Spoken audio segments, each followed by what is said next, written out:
up, everyone? Here we go. Are you excited as I am? Clearly not. Welcome to Nothing is Perfect. I am Russell Holiday, and the live bug is incorrect. We are not watching the Eagles versus the Canucks. We are watching the Canucks versus the Stars. There we go. We fixed that right off the bat here. My name is Russell Holiday. This is Nothing is Perfect, and we are here to watch the Western Conference Finals in the AHL playoffs. The very first time the Abby Canucks have made it this far in the playoffs. The Texas Stars have been to the Western Conference Finals 4 times in their existence. So burly veterans of making it this far in the playoffs. So it should be interesting to see what's going on. Game gets started at 7 o'clock.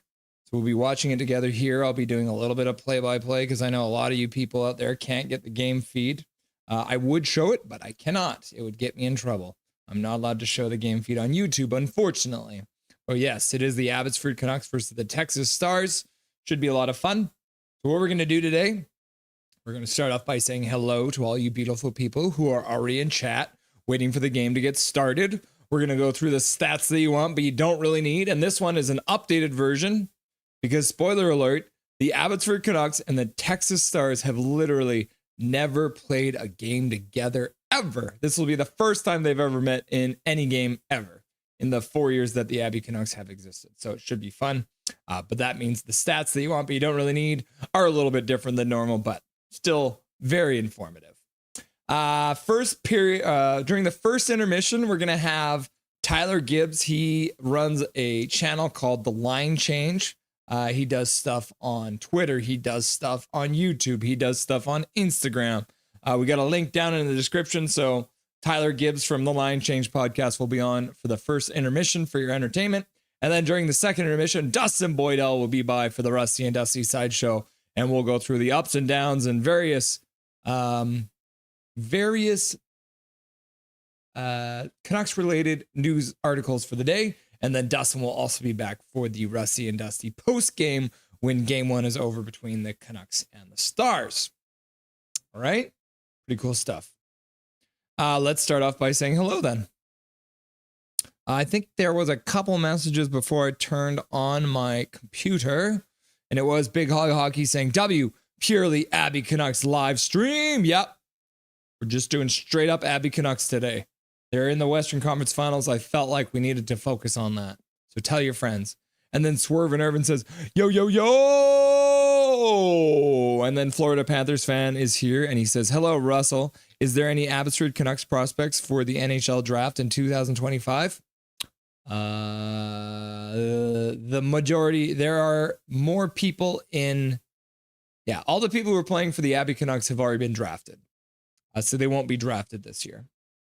And then Calvin 99 Charlie is the first message that we can put on the screen. It says, oh, my message is gone. Forgot a new live opens. Rip your message. That didn't get posted. That's unfortunate. So Calvin, were you the first one here?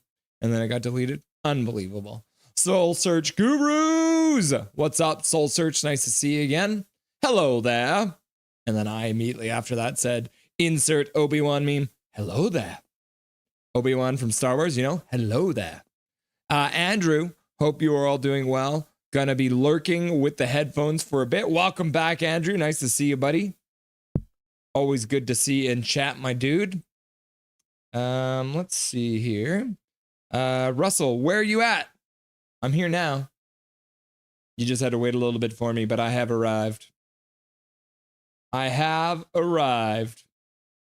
Hachiko says, Coconuts go, Coconuts go, Coconuts go, Coconuts go, Coconuts go, Coconuts go, Coconuts go. Hachiko in the chat. Nice to see you, Chico. Florida Panthers fan. I put some links in chat, Russell. I think they disappeared. Big Hog Hockey. Coconuts go, Coconuts go, Coconuts go, Coconuts go. And then Canuck Fan 94 is here. Welcome, Canuck Fan 94. Nice to see you. This should be a very entertaining matchup. Yes, it should be. And then KJ Brazy here. It says, salutations all. What's up, KJ Brazy? Nice to see you. The Line Change is here. What's up, The Line Change? There he is, lurking in the chat, waiting for his chance to come on and chat with all you kids. Big Hog Hockey AHL Western Conference final is greater than NHL Western Conference final. Yep. I got sick of calling games for other teams that I didn't care about. So, Casket Brain, drop the puck. What's up, Casket Brain? Welcome back to Nothing is Perfect. And then the line chase says, sup, Irvin.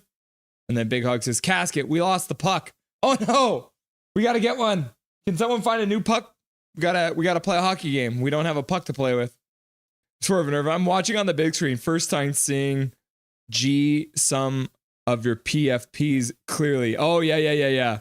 So you can finally see the little tiny pictures. On my screen, like if my computer screen is this big, then your guys' like preview is like this big. So I struggle sometimes too to see those, which is pretty funny. All right.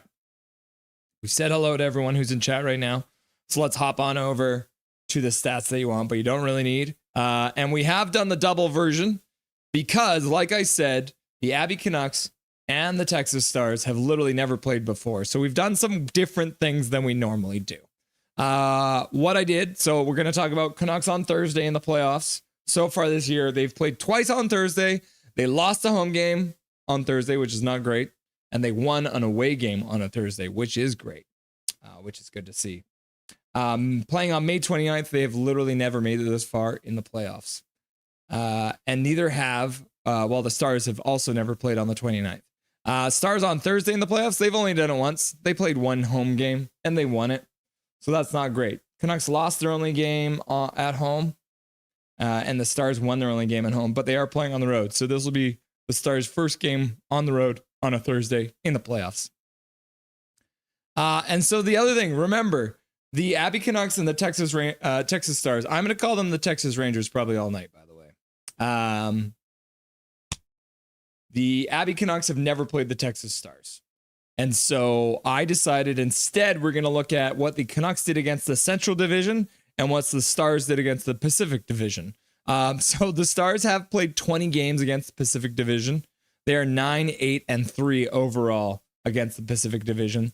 10 of those games were at home, and they were 4-4-2 in Texas. And then on the road, they were 5-4-1. So yeah, coming in right around 500, just like Dustin was saying the other night. Goal differential for the Stars versus the Pacific Division. They scored 62 goals against the Pacific Division. They allowed 74, giving them a -12 rating overall, and an overall goals for per game of 3.1 and a 3.7 against. At home, they were still a -4. On the road, they were a -8, only scoring just under 3 goals per game in the 10 games they played at home against the Pacific Division, and just over 3.3 playing on the road, allowing 4.1 goals per game in the 10 they played on the road. So 41 goals given up on the road. Canucks versus the Central Division. They've only played one team in the Central Division. It was the Manitoba Moose, the former Vancouver Canucks affiliate, and they defeated them 4 times. So this is not a really good sample size or a really good example because, as you see down here, the Canucks beat them obviously 4 times. The Manitoba Moose are 7th in the Central Division, 56 points overall in the season, and they're last place. Canucks versus the Central Division goal differential. They scored 16 times. They only allowed 6. They're a +10. 4 goals for, 1.5 against.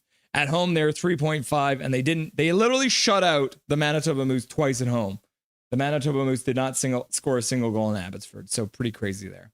So yeah, again, not a great sample size for the Canucks, but you can get a good idea how the Stars performed against the Pacific Division.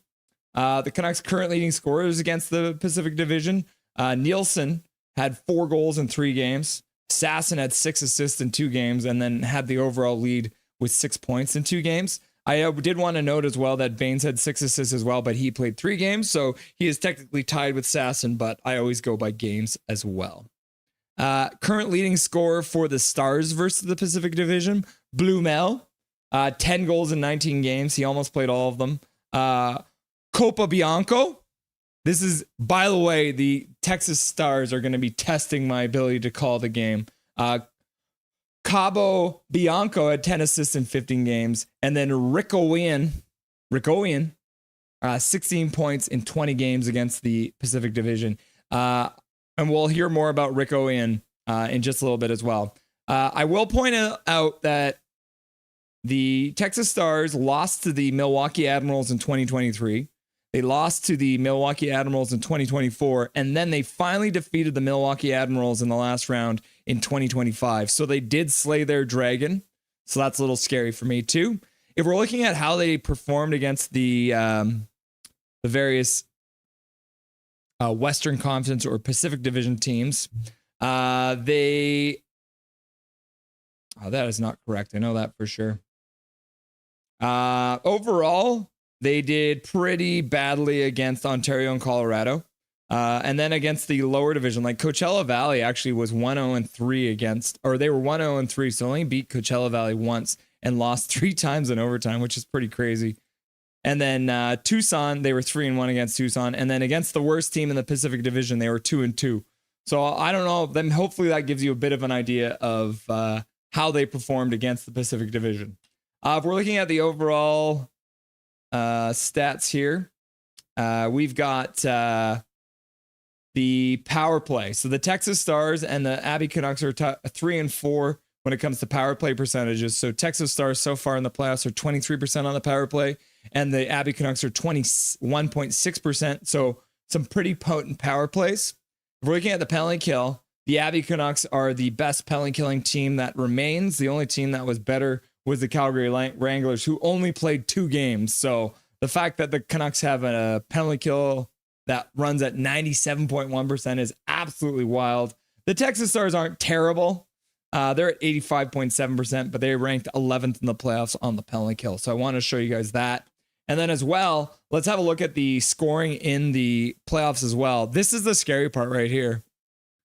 Got Rick Owen, Hughes, Cameron Hughes, by the way. So we got a Hughes, and then Cole Lind, former Vancouver Canucks. So there's your Canucks logic for the day. Cole Lind playing for the Texas Stars and playing really, really well with 11 points in 8 games. And then Rick Owen has 15 points in 8 games. So this is their top line, and they are absolutely motoring. Also just funny because, Hughes. Sammy Blaine, Linus Karlsson showing up on this list as well. They're 5th and 6th in the playoffs so far with 11 and 10 points. There's Blue Mel. He also plays for Texas. So here's the scary thing too about Texas. 1, 2, 3, 4, 5, 6 players make the top 20 in scoring in the playoffs so far in the AHL, which is scary. But we will point out Phil DiGiuseppe's got 8 points. And then, as we mentioned before, Sammy Blaine, Linus Karlsson also are in that. So we got 3 in the top 20. So it's not like the Canucks can't score, but obviously the Texas Stars have been putting a lot of pucks in the net. Cool? Cool. Looks like we are about to get started. So let's get back to the bar and jump back and chat to see who was all here. Yo, what's shaking, everyone, says Big Mac. What's going on, Big Mac? Welcome back, buddy. How'd you go? My booty. What happened to your booty? So when you read the stats, you gotta do a boring science teacher voice. Okay, I'll do that next time. And then the Canucks playing on Thursday. They've played 2 games. And they only won 1 and lost 1. I've never played a game on May 29th. Just like that? Is that what you're thinking, Swervin? Walker, Texas Rangers. Yeah, I'm gonna mess that up. I can feel it already in my bones that I will mess up. Oh my goodness. Where are we here? Oh, this not updated at all. Calvin 9 Charlie, how long has the Abby Canucks been a thing in the AHL? This is their 4th season in the NHL. Zorro Rosario. Hello to Russell in the chat room. What's going on, Zorro? Nice to see you, friend. Calvin 9 Charlie. Oh, how long has the AHL been a thing, or has it always been a thing with the NHL? The AHL has been around for like 100 years as well. Who's the oldest team? Well, technically, the Abby Canucks is one of the oldest teams. They've just had a bunch of name changes, but the Abby's Canucks franchise, which we learned about last time, goes back all the way to like the 30s. So the Abby Canucks were purchased by the Aquilinis to be the farm team for the Canucks. But yeah, they go all the way back to the 30s, which is pretty crazy. Manny Malhotra is good for Abbotsford. Derek Wang in the chat. What's up, Derek Wang? Nice to see you, friend. And yes, Manny Malhotra has been really, really good for the Abby Canucks. Calvin 9 Charlie, how come you know this? Laugh out loud. Big Hog is an actual AI bot. Correct. Police are coming for Russell. What? Why? Why are they coming for me, bruh? Who's the oldest team? Apparently it's the Hershey Bears. I assume Cameron Hughes isn't related to Quinn or any of them. Correct. Yeah, not related. Wrecked Captain Canuck 99. Guys, I'm late. Please accept my apology. Sorry. Plus, I'll be watching your live on my TV. And are the Canucks at home or away? And we're in the finals. So this is the Western Conference Finals. And they are playing in Abbotsford. Big Hockey, just like how Kent Hughes isn't related. Yeah. And then Wrecked Captain Canucks 99 says Dobby, Trevor Lennon, goal, Canucks go, wave, learn the rules, swear jar, Big Mac, Jake Steaks Hockey. And then Big Hog Hockey says, no, I do not accept your apology, Emmanuel. Wow. That's rude. There's a Kent Hughes. Is that Kent related to Cameron then? Wouldn't that be interesting? Not related to the Quinn Hughes family, but maybe they're related to the other Hughes, Kent Hughes, Cameron Hughes. NHL, did the Abby Canucks get promoted? Did I say NHL Western Conference Finals? Whoops! Russ is an AI, Hachiko. What? Agreed. Why do you think that I'm AI? He gets things wrong. What? Agreed. No, Kent is not related to Cameron. Do you think we should fire Rutherford or Alvin? We're fine for now. I'm not too mad about it yet. Then why they be copying last names? I know, right? Crying. They're singing the Canadian national anthem now. The AI name generator has ran out of names, Calvin. Is there a difference between NPCs and AI? Yes. What is the difference, Hachiko? Huh? What is the difference? Tell me. Tell me the secrets. I'm not an AI, so I'm not just trying to get information for the AI. My AR army.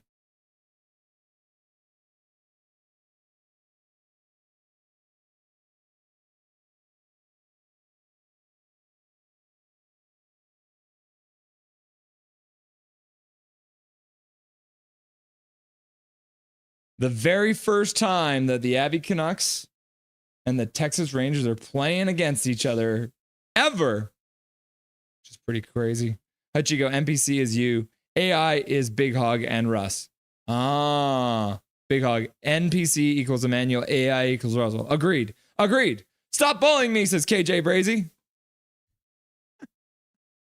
Are you an AI, KJ Brazy? How long do you think there won't be a difference? Between AI and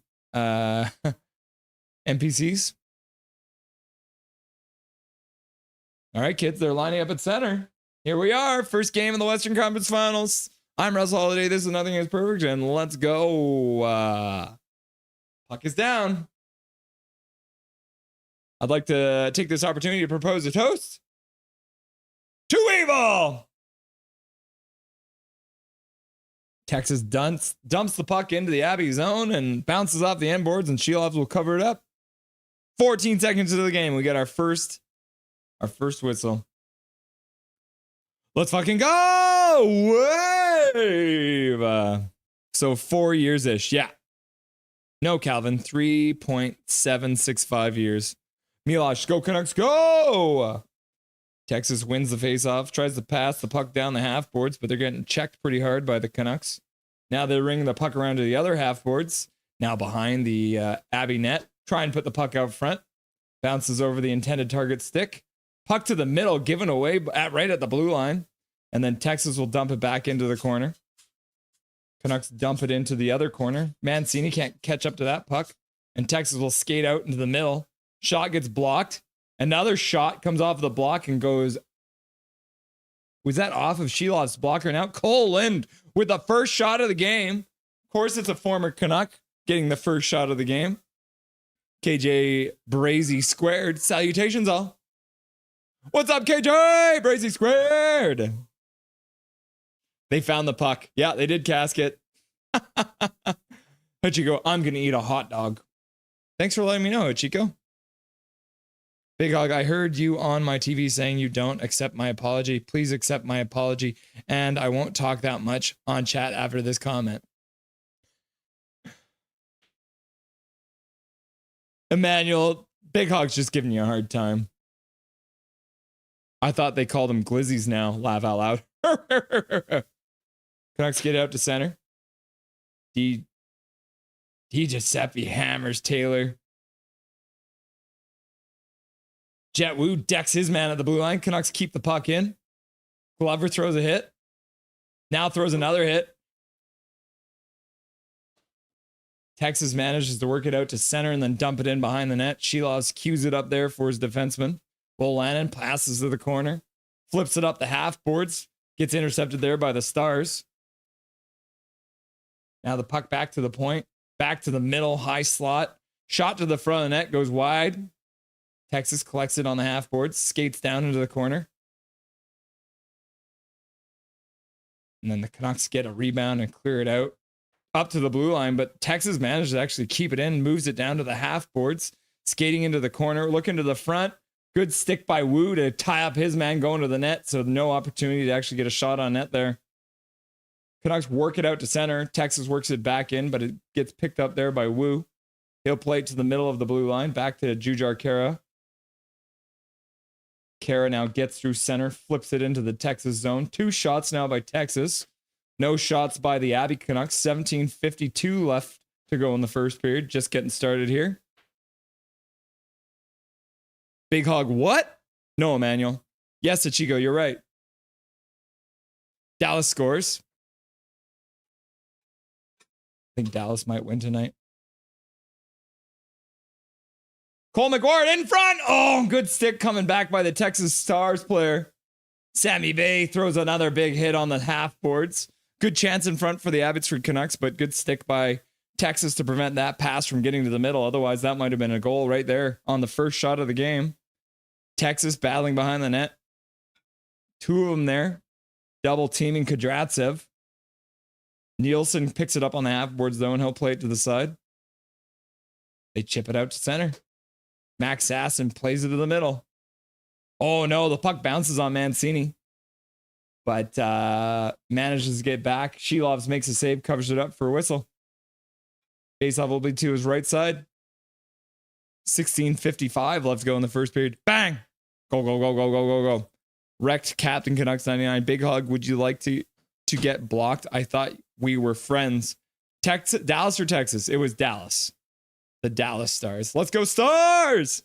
Milosh cheering for the Dallas Stars. Yeah, that might get confusing.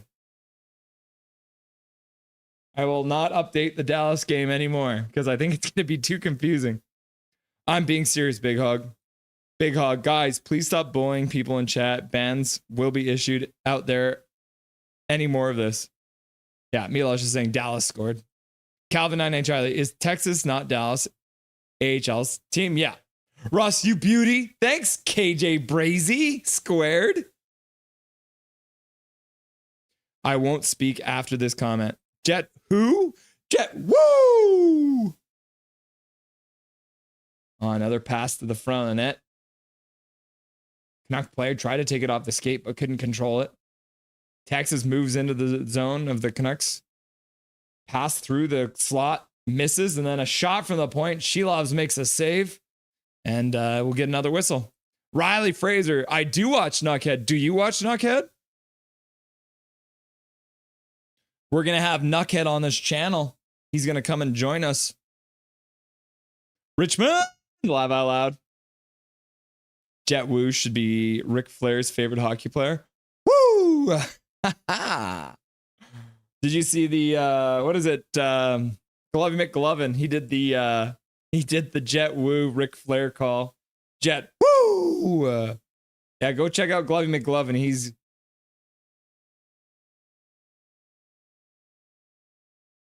another shot blocked. Canucks are having a hard time winning faceoffs here. Bane works it past his man, working into the zone, coming out front, shot to the front net, rebound, Breezewell couldn't get a shot. Canucks pick it up though, Bane's making circles, pass across the other faceoff dot, shot, and glove save. First shot of the game for the Abby Canucks. Oh, no. That was their third shot of the game. What am I on? Breezewell with a shot. And Baines passes across the zone over for Breezewell and shot. And the Texas Stars goalie makes the save.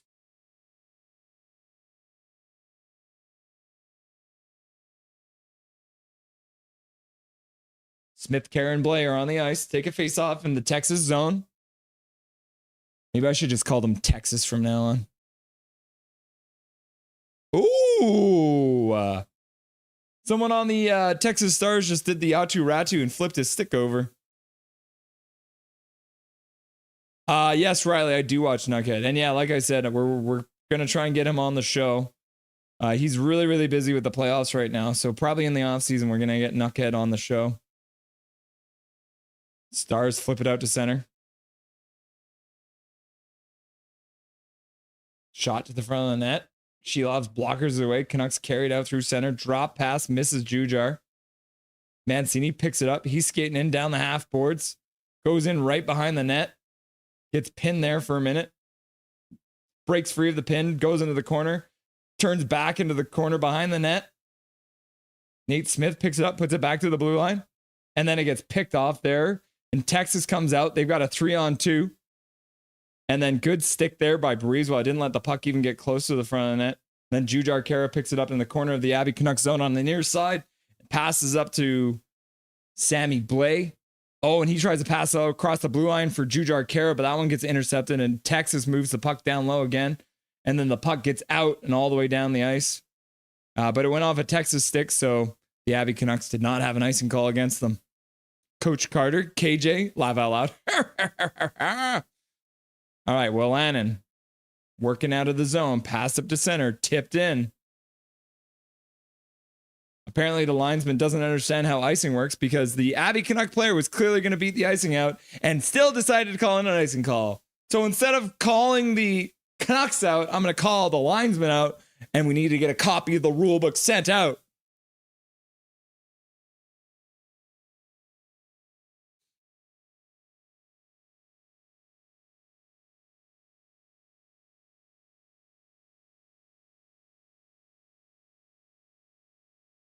All right, so off the icing call, that shouldn't have been an icing call. Abbey will take a face-off in their own zone on the near side, face-off dot. I didn't even say Abbey skating left or right. Or sorry, right to left. Face-off. Stars win another face-off draw. Nick Ward chips it up the boards. Shot into the far corner by the Stars. Ty Glover drops it on the half boards. Moving in, shot to the front of the net. Puck gets stopped. Now Waters is getting into it. Glover's grabbing a man. Di Giuseppe's on the ground wrestling with his man. The boys gather for a chat after Texas makes a save. Number 20 doesn't look very happy.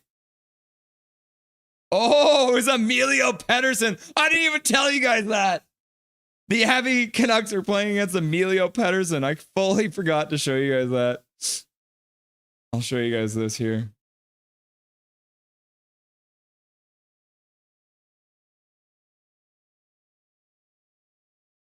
Yeah, look at this, kids. Emilio Pettersson, number 10. We're playing against another Pettersson. So it's kind of funny. We got Pettersson. We got Hughes. We got Cole Lind. Back to the bar.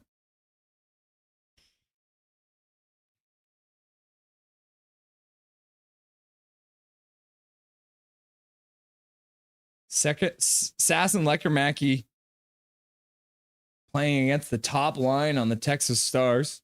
Sasson going in to take a faceoff in the Star zone. Rick Oyen taking the faceoff against Sasson. Sasson wins it cleanly back to the point. Jet Wu with a shot. Ooh, that one made it through the crowd, but ended up going just wide of the net. Texas chips it out. Wu picks it up in his own zone, flips it off the boards, and the Canucks work it out. Now Texas moves it in offside. A whistle goes, and the faceoff will come just outside the Canucks blue line with 14:19 left to go in the first period. And then Chico's like, Dobby. He is Nuckhead. I'm not Neckhead. Cheater. Knuckhole. Learn the rules. Yes, thank you, Andrew. Getting the copy of the rule book out for getting the rule book out there for the referees. But we might have to get the Braille version for them because, you know, I'm dumb. I'm blind. I'm deaf. I want to be a ref. Brizkovian steals it. Works it back to the blue line. Capobianco with a shot from the point. Sasson battling on the half boards, trying to come up with it. Brizkovian passes across the slot after taking the puck away from Sasson. Brizkovian with a lot of time to settle that puck down and get a shot off, and Shilov says no. And the Canucks clear the puck down the ice. Nielsen throws a hit. And then Texas works it all the way down the ice.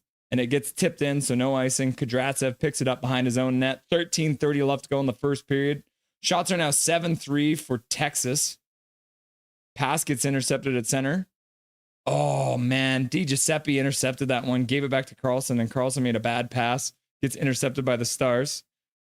Mancini picks it up in his corner, chips it up the half boards, but it gets intercepted there by Texas. Kudratsev takes his man down hard. Mueller goes up the half boards, passes up Carlson. Man, Mueller just fended off a guy with his one hand. Kudratsev tries to put it down low for Mueller. It goes off his skates. I don't think he was expecting that. Now Kudratsev with a shot from the point. Nobody in front, though. And Texas covers it up. Kudratsev with a couple of good chances there.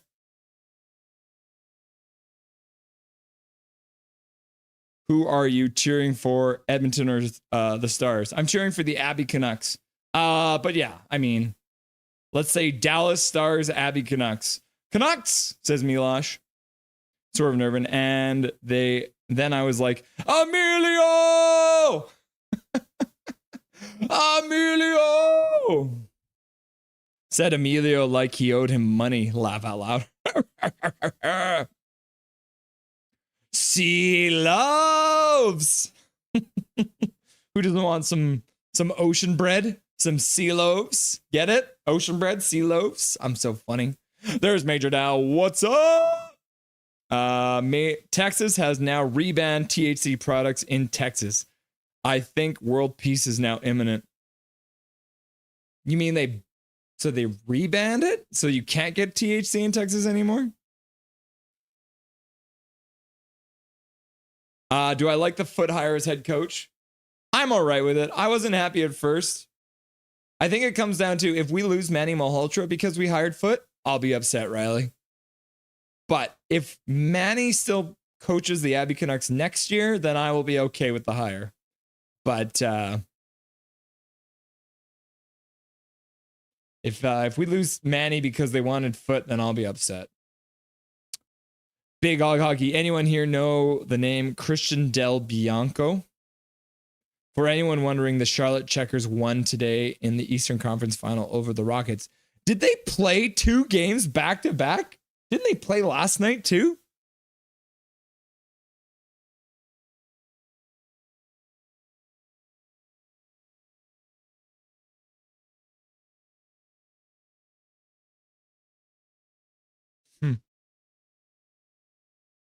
That's my purse. What's your purse?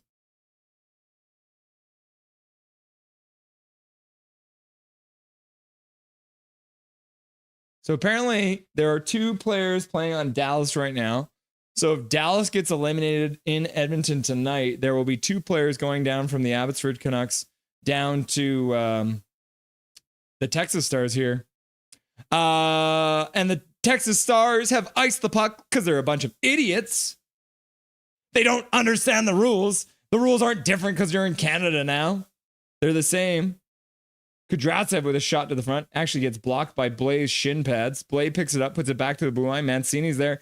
He shoots it towards the front of the net. That one ends up missing, going wide off the end boards, pops out. Texas hits the officials. Sammy Blais skates in, taking it off of that, and a shot to the front of the net. What a save. What a pass.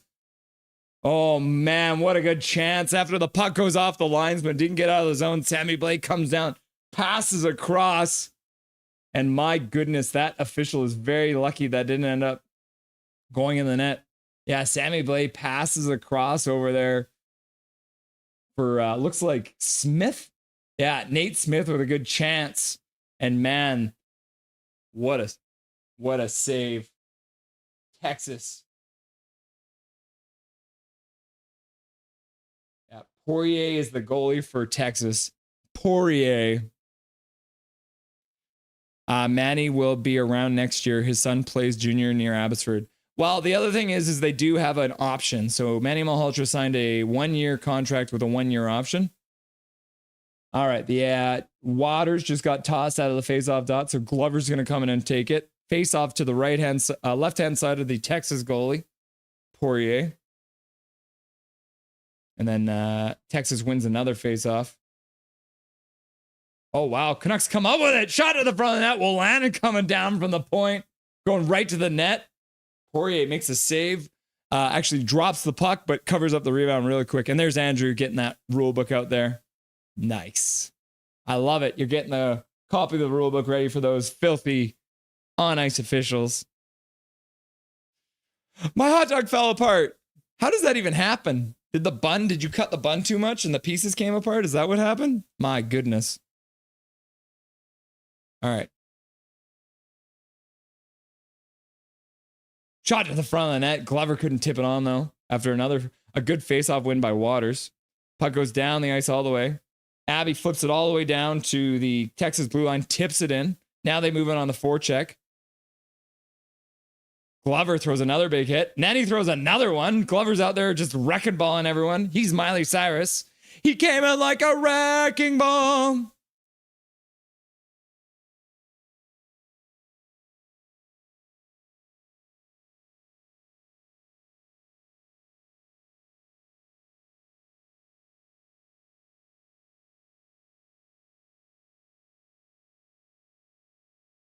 Oh, Texas knocks it down with a high stick. Whistle in their own zone. See where the faceoff comes. Looks like they're going to face off just outside the Texas zone. Abby's come back in shots now. All right, first poll question of the night, everyone. Who scores first?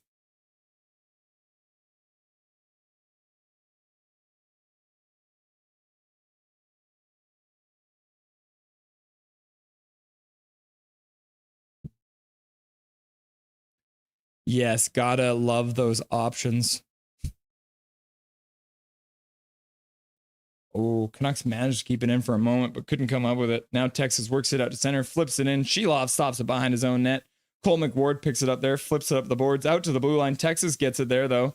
Flips it down and behind the Abbey net. Cole McWard takes a tumble. Oh, Cole Lind. Classic. Cole Lind scores the very first goal by the Texas Stars in the series. Cole Lind, former Vancouver Canuck, scoring the very first goal right in the slot. Yeah, so Cole McWard falls down behind the net. Cameron Hughes puts it over for Cole Lind. And because Cole McWard was down, Breezeball was lower than he normally be and wasn't covering Cole Lind higher up. And Cole Lind's just all alone in the top of the slot. Pretty much the most prime position you can be in. And unfortunately, that means it's 1-0 Texas now. Boo! Yeah, it broke apart and then Weenie fell out. Whoa. Mods Banichico. Coach my team next year or else. Yeah. Me. Hi, Russell. The poll was a curse. I know, right? Just like that. All right.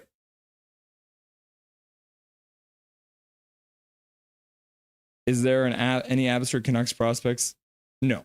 Ban Russell. Ban Russell. Boo. Yeah. Soul Search Guru. Yes, Big Hog Hoggy. I just watched the replay of the game.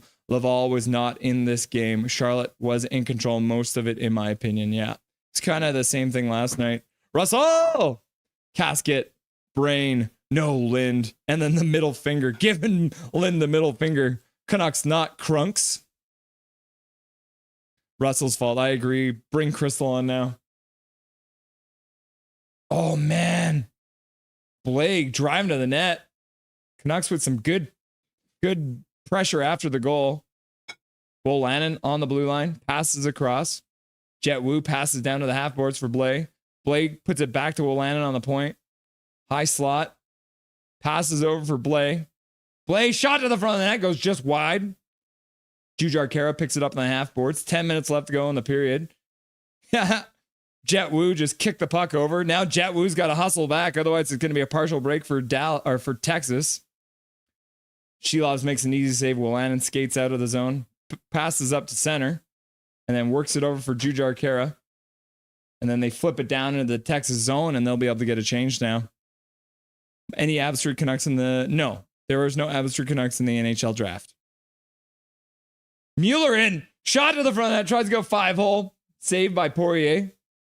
Canucks come up with the rebound, but then a very high pass out to McWard. Baines puts it back up for Carlson. Carlson shoots it, and it gets blocked there. And then Texas works it out and puts it down. McWard picks it up in the Canucks zone. Plays it all the way up for Carlson, who works on the half board. Stops up. Waits for a minute. Passes back to the blue line. Mancini with some speed. He skates it all the way. Almost went behind the net. Passed the puck out front. Gets cleared there by the Texas Stars.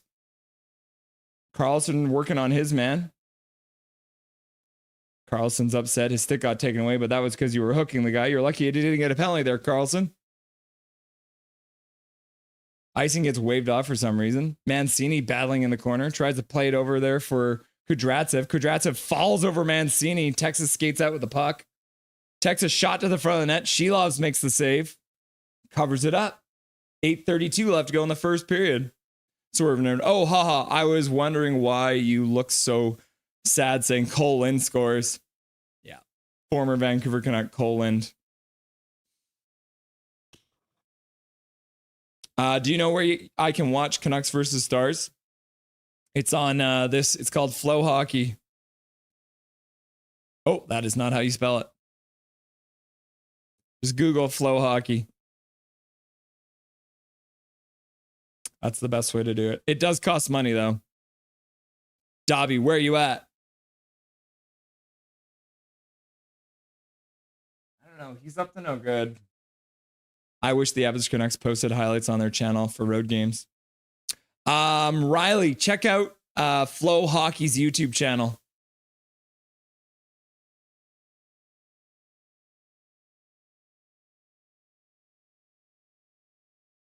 Waters getting a talking to by the linesman as he's taking a face off in their zone.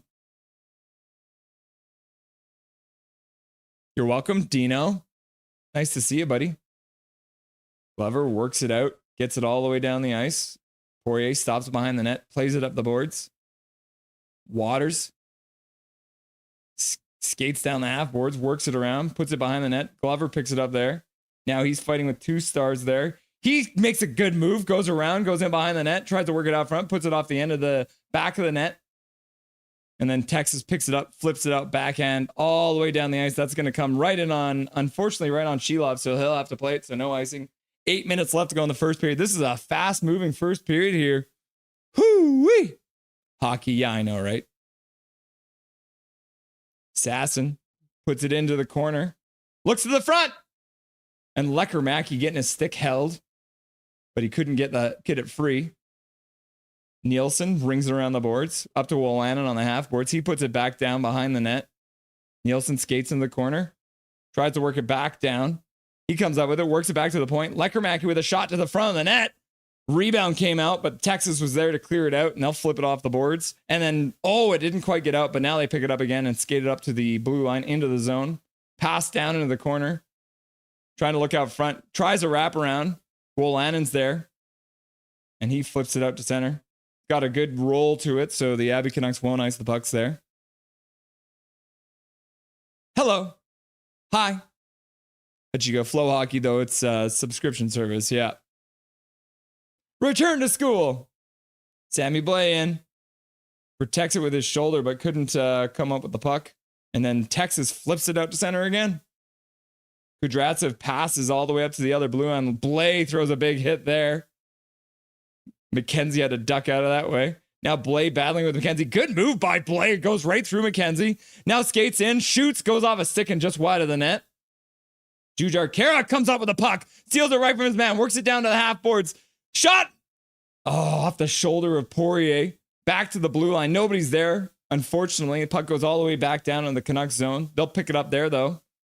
Brisebois flips it into the corner of the Texas zone. Abby's just changing up. 6:10 left to go in the first period. Shots are 11-10 now for Texas. 1-0 is the score. Ugh, hope is dwindling for the Dallas Stars. Yes, Russ returned to school in your 40s. Hell yeah.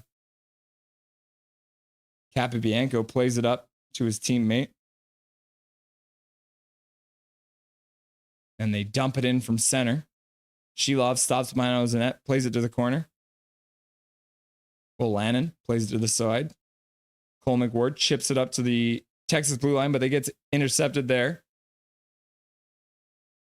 Oh, and the Texas takes a shot. Shilov makes a blocker save, but it goes off the bar afterwards. McWard chips it off the end boards. Carlson has no stick, trying to work the puck out. Can't do it, though. Now Abby coming out. Ty Mueller working it in. Goes into the corner. He throws it in front. Nobody there to get it, though. And yet another Canuck has lost the stick.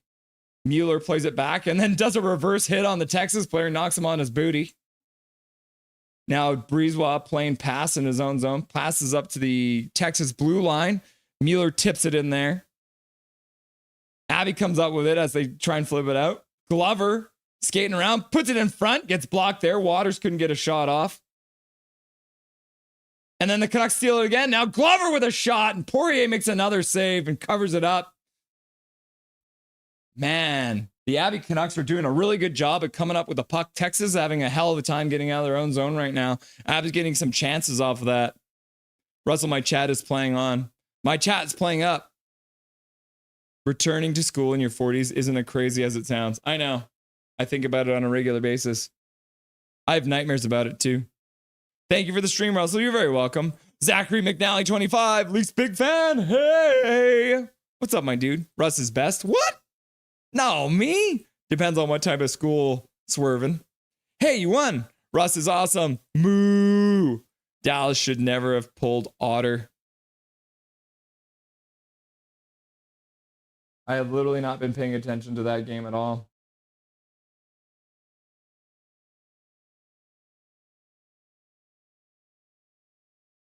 They are just in a commercial break, so they're just cleaning the ice right now. Ah, yes. Dallas has pulled their net. Their goalie, 5-3 right now. Oh, my goodness. Cole in now tied with the playoff lead with 7 goals.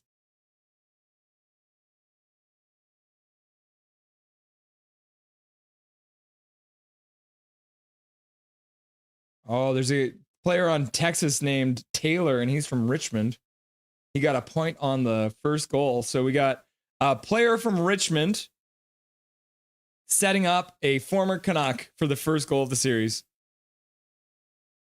And then Cole Lind actually gets knocked on his booty. That's the one who got knocked down by Glover at center there. Glover throwing lots of hits right now. You'll love to see it. Zach is starting to wave. Woo! Woo! And then Calvin's like, woo! Hachiko says, ugh, Oilers going to win. Go Panthers! Yeah, Luongo's going to get another cup. 4:43 left to go in the first period. Face off in the Texas zone. Canucks win it cleanly back to the blue line. Lannon under pressure, plays it down. Ends up getting into the skates of a Texas player. And they manage to skate it out through center. Goes to the corner. Gets hit there by Mancini. Colin in the corner. Tries to play it behind the net. Can't get it there. Lecker tries to chip it up the boards. Couldn't get it past the Texas player. Now they'll try and dig it out of a rugby game there. Oh, yeah, we got a full-on rugby game. Mueller's there. Jet Woo's trying to bring it out. The Texas players literally just standing on the puck. And the referee's like, play on. It's like, hey, how about we stop this rugby game? This is insane. I think this is the longest rugby game we've seen. Wait, there's a player from Richmond on the team? Yeah, his name's Taylor. Puck finally comes free. No, it's tied up again. Back to the blue line. Taylor gets a shot. Another shot from the point. Shelovs makes another save. Abby chips it to the half boards. Works it into the corner. Works it out front. Leckermacky flips it out. Good weight on that one. And the Abby Canucks will start a change. Oh, Cole Lind with a shot. Shelovs makes a save. Little glove save. Puts a little mustard on it. Hits. Ryan H in the house. Let's go, Abby. What's up, Ryan H? Nice to see you, buddy. Welcome back to the stream. Riley Fraser. I'm only considering getting Flow Hockey subscription if Abbotsford makes the finals. Fair enough. Yeah, Florida man. Let's go, Panthers. Hey, Florida man. Let's go, Panthers, right? We're all on your side now. Got 3:25 left to go in the first period here. Face off in the Canucks zone to Arthur Shelov's left. Abby gets tossed out of the draw. So Sasson gets tossed out. Nielsen comes in to take the face off instead. Nielsen ties up the draw. We got a rugby game in the face-off dot now. The Stars work it to the blue line. Shot goes over the net and comes back to the blue line. Texas picks it up there. Another shot to the front of the net. Looking like it was going to be a shot for a pass. Oh, broken stick. Abby can come out. It's a 2-on-2, but one of the guys doesn't have a stick. Nielsen drops the puck for Kudratsev. Kudratsev wasn't expecting it. Now Sasson picks it up. He puts it back to the blue line. Mancini with a shot. Oh, goes just wide of the post. Kudratsev picks it up there. He rings it in back in. Texas works it out to center. Picks it up at the Canucks blue line. Plays it in. Mancini boxing out well. Oh, and then the puck gets taken away from him. He gets double teamed. Blumel plays it out, but it gets intercepted there. And then Sammy Blaze skates out through center.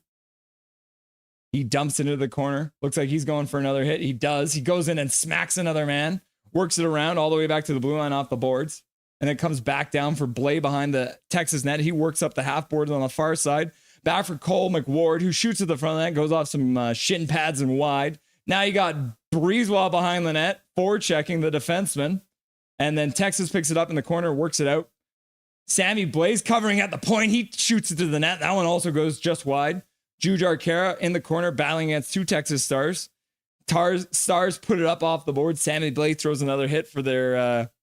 oh, yeah, and the puck gets over the goal line. So that means it's an icing call because the Texas Stars still don't know the rules.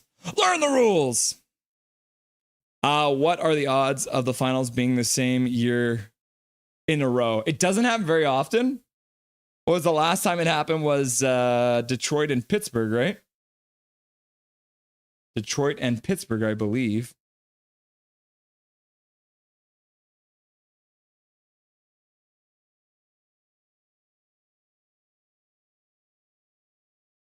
Dallas was terrible. Panthers versus Oilers, Stanley Cup final. Wow, just wow. Pathetic by Dallas. Yeah, I mean, that's why I didn't even want to like cover the game tonight because I was kind of sick of it. It was getting weird. So I wonder if they're going to start the Stanley Cup finals early. Because originally they're going to start it on June the 7th. Canucks put it in offside, so they'll have to tag up. Then D. Giuseppe moves into forecheck, but can't get there in time. Texas works it out to center. We got a 1:33 left to go in the first period. Abby plays the puck all the way down the ice. That's going to be icing. Whoops. Now the Abby Canucks need a copy of the rulebook. Can we get a copy of the rulebook sent out to the Abby Canucks? They've forgotten what icing is. They're trying to bake cakes. We're trying to play hockey. We're not baking cakes. Milosh, Jets would have put up a better fight. It's very possible, Milosh. Both conference finals, totally forgettable. Yep. KJ Brazy, Duchesne and JT Miller could be brothers. I agree with you, KJ. Riley, those were the most lopsided conference finals I've ever seen. Ridiculous, right?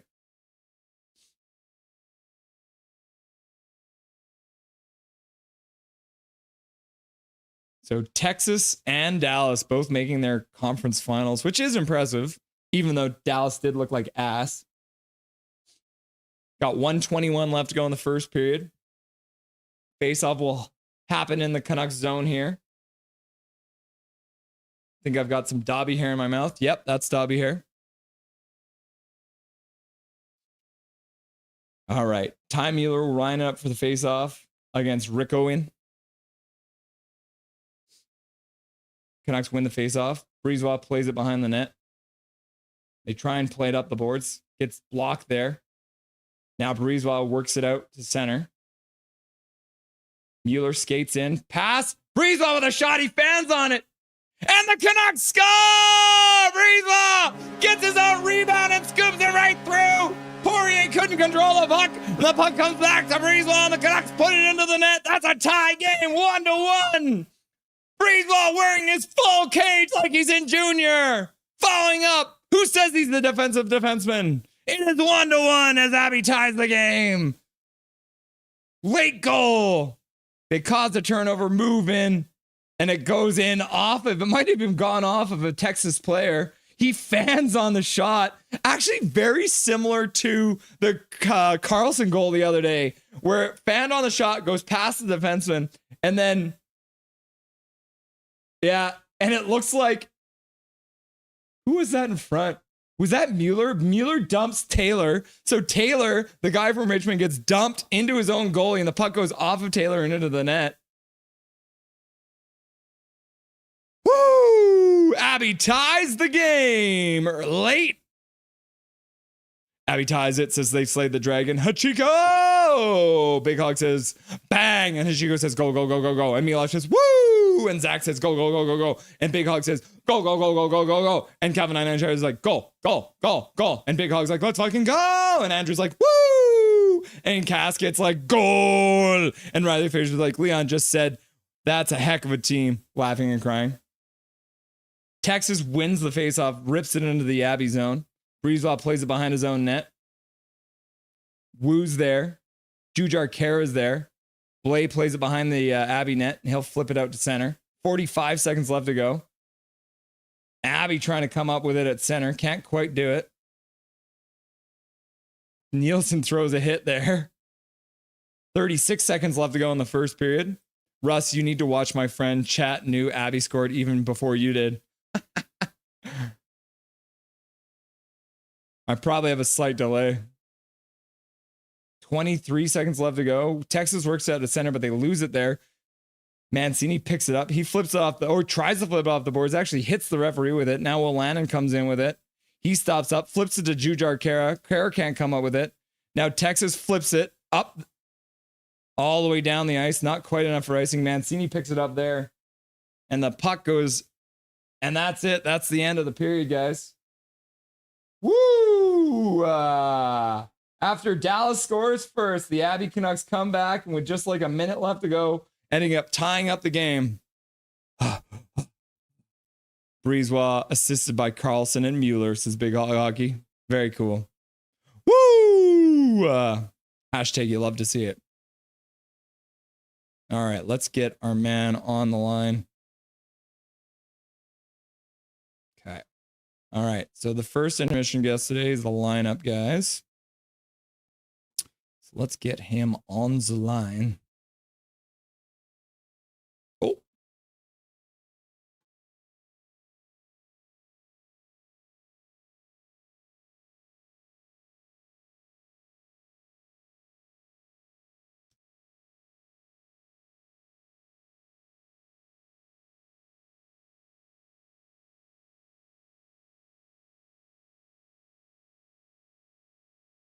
If they do post, oh, they do. Yes. Okay. I don't know if I'm even allowed to do this, but we're going to do it anyways, guys. Okay, let's pull this up for you guys so you can even just see it. What is this? Oh, no. Here we go. All right. Can you guys see this? Let's see if you guys can see. Yes, you can see this. All right. For now, Breezewell plays it out of the zone. About the next up minute, for 10 Mueller. seconds as Abbotsford brings it across the Mueller line. Here's plays Carlson. it across, and then Breezewell fans on it and then puts it through the crowd. Isn't that wild? Buries it, and the break off the block and the Mueller drops it, and the pass comes back across, and then fans on it, and then puts it through off of the defenseman, I think, and into the net. So there's the first goal by the Abby Canucks. Fans on it and puts it through the crowd. Isn't that crazy? You love to see it. Defender's butt, who falls down in the crease. Not bad, eh? Poirier slides past it, and it goes right in off off the defenseman there. and in to the back of the net. So there you guys go. I think I can show you highlights without getting in trouble, so I'm going to do that. But we'll see how she goes here. See how she goes. All right, let's get our man on the line here.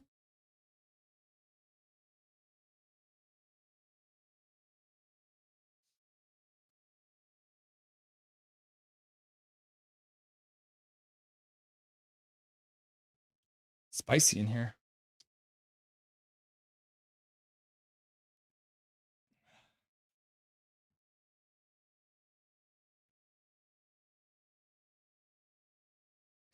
Calvin's like, where is it? Man, I hate Burns like everyone in Edmonton's fans. Barf. All I hear is honking because I assume Edmonton won. Yeah, you assume right, Calvin. Truth. They done that fan 2 games now, row now. It's on mistake. They've done that fan 2 games in a row now. Is it on mistake? Laugh out loud jokes. Too evil, says Zach. Too evil.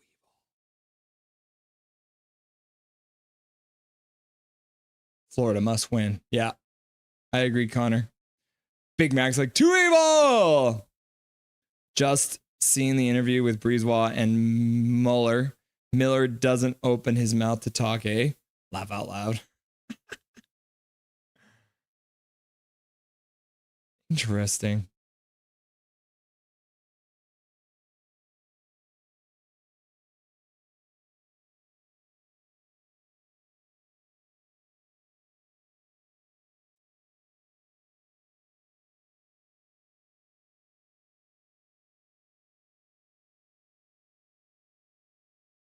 All right, guys. Out off the screen. All right, guys. So if you haven't heard of him yet, this is going to be Tyler Gibbs. He runs a Canucks content channels, many of them.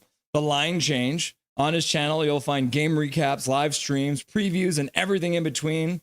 Enjoy his engaging discussions, expert interviews, and lively banter that celebrates our love for the Canucks and the sport of hockey. Perfect for diehard fans and newcomers alike. Subscribe to The Line Change and stay up to date on all things Canucks and just hockey in general. Be part of the conversation. Here he is, Tyler Gibbs. Welcome, buddy. What's up, everybody? How you doing tonight? Doing good. You've been keeping track of the Abby Canucks game so far? Not up until this point. No, Yeah. I just quickly popped out and got back in. Nice.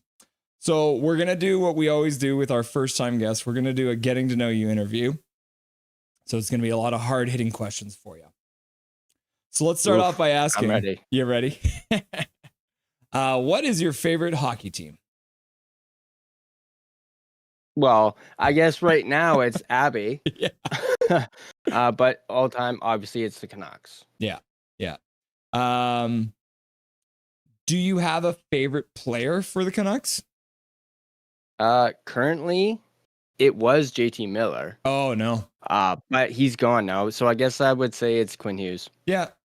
I would say that's probably the general consensus these days. I mean, it's hard not to cheer for a guy like that. I mean, I got his jersey right there. Oh, yeah. So, yeah. You got JT Miller there too, right? Yeah. Yeah. You and poor Kempner. I know he's taking it hard too still. Yeah.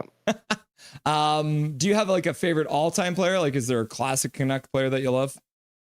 All-time player is Luongo. Oh, nice. Yeah. So now that Dallas has shit the bed and got knocked out, we're hoping Florida wins it so Luongo can get another cup, right?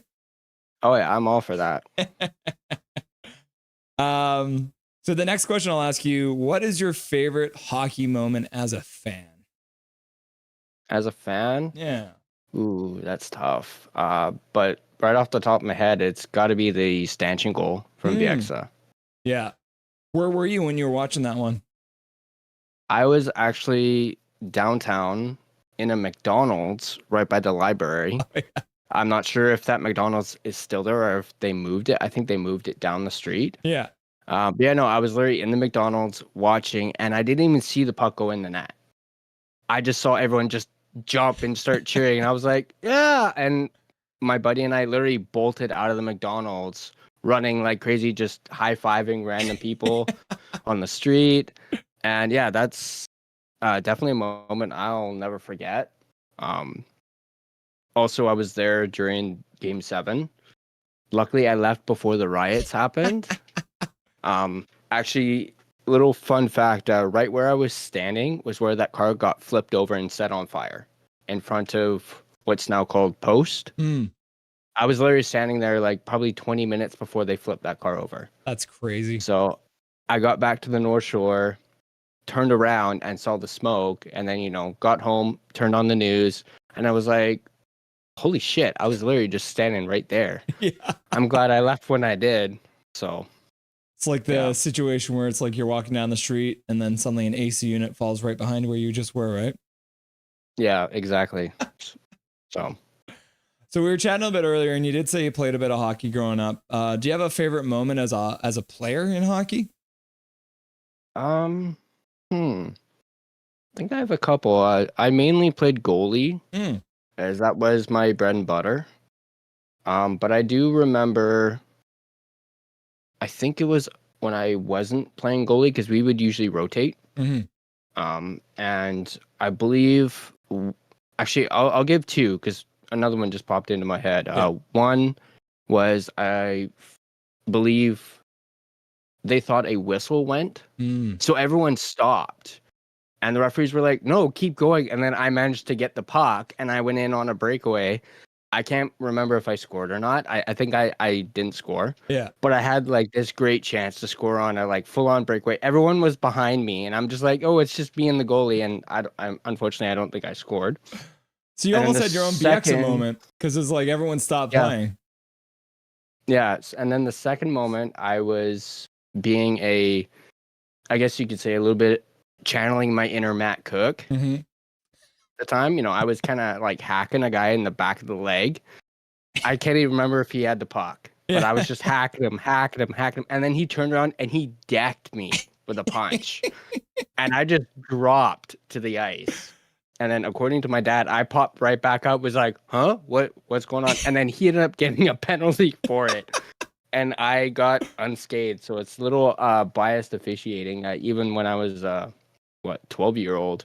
Yeah. But I'll never forget that. And I guess the third one was when I was playing goalie. I played a game at North Shore Winter Club. I had a bunch of family there, and I ended up winning like 15-1. I only let in one goal. That's wild. And that really, I remember that one a lot because of family being there and seeing me. And I also remember the other team was getting pretty pissed off because I kept on stopping everything. And then actually, I think I'll have to admit, I think I even let that one goal in. I was just like, okay, I'll give you guys something. So, but I remember that fondly. Just throwing them a For bone, sure. I guess. Yeah. So this question might be a bit harder because some people do have troubles with this. But if you had to pick a player from one of the Canucks' hated rivals, who would you choose to bring on as a career Vancouver Canuck? That is a difficult one. One's already popped in my head, and I know for sure people are not going to like this, but considering how he's playing in the playoffs right now, Brad Marchand, I would say. As much as I hate his guts, I do think he's one heck of a player, and especially in the playoffs. He just comes alive in the playoffs. And I think Florida made a good move going and getting him. That was a smart move on their part. I guess another player would be, and this might be an obvious one, but maybe Connor McDavid. If we had McDavid, or even Draisaitl. Yeah. That would be something. But definitely Marchand for sure. Yeah. Can you imagine? So these three players will be available to the Canucks this summer. Jonathan Toews, Patrick Kane, and Brad Marchand is the Canucks' third line. I like the idea of Kane. I've never been a fan of Taves. Yeah. I don't know why. I just dislike him. But no, definitely Kane for sure. He's still got a lot of gas in the tank. That could be So interesting. Kane would definitely be for sure one that I would want. So it's obviously been a tough year for the Vancouver Canucks. So I did want to kind of get your thoughts on what is like the biggest need for this Vancouver Canucks team moving into the new season next year. Definitely a second line, either a second line or at least a top six center for sure. Absolutely. Obviously our decor's really good right now. Our goaltending is really good. They just need some offense. And that's what I've been covering on my channel is, throwing out trade targets, free agent signings. Obviously we're going to have to, or we're most likely going to trade our first round pick. In order to get it, are we going to have to throw something else in there? Probably. But yeah, definitely offense for sure. We need at least a top six center, maybe two if Suter walks, because it's looking like he's going to. And then we're also going to have to replace Besser, because I don't think he's coming back as much as I want him to. I just think that ship's already sailed. I just can't stop thinking about the fact that we got to pay OEL $4.7 million next year, and that probably would have been enough to sign Besser. Yeah, probably. At least to add on top of the contract he's currently making. Yeah. Mm-hmm. So Tyler, let's talk about the Line Changer channel a little bit, because you're on Instagram, you're on Twitter, you're on Spotify, you're on YouTube, you're all over the place. How long have you been doing the Canucks content creation thing? I've been doing it since the idea came in December, and then I officially launched in I think it was late January. But yeah, I'm on Spotify. I'm on Apple Podcasts as well. I actually just noticed I'm top 5 when it comes to Canuck news. I got an email about it. I was like, oh. Spotify, Apple, Instagram, Twitter, or X, Facebook, and then even TikTok. So pretty much anywhere that you can get any kind of content, you're going to be there. Yeah. Basically, if I can get as many eyes on it, I'll throw it on. Like, heck, if OnlyFans had a thing, I'd probably bring up an OnlyFans too. Hey, you'd be the first Canucks content creator on there. You'd beat me to it. Feet pics only. But yeah, I started it in January.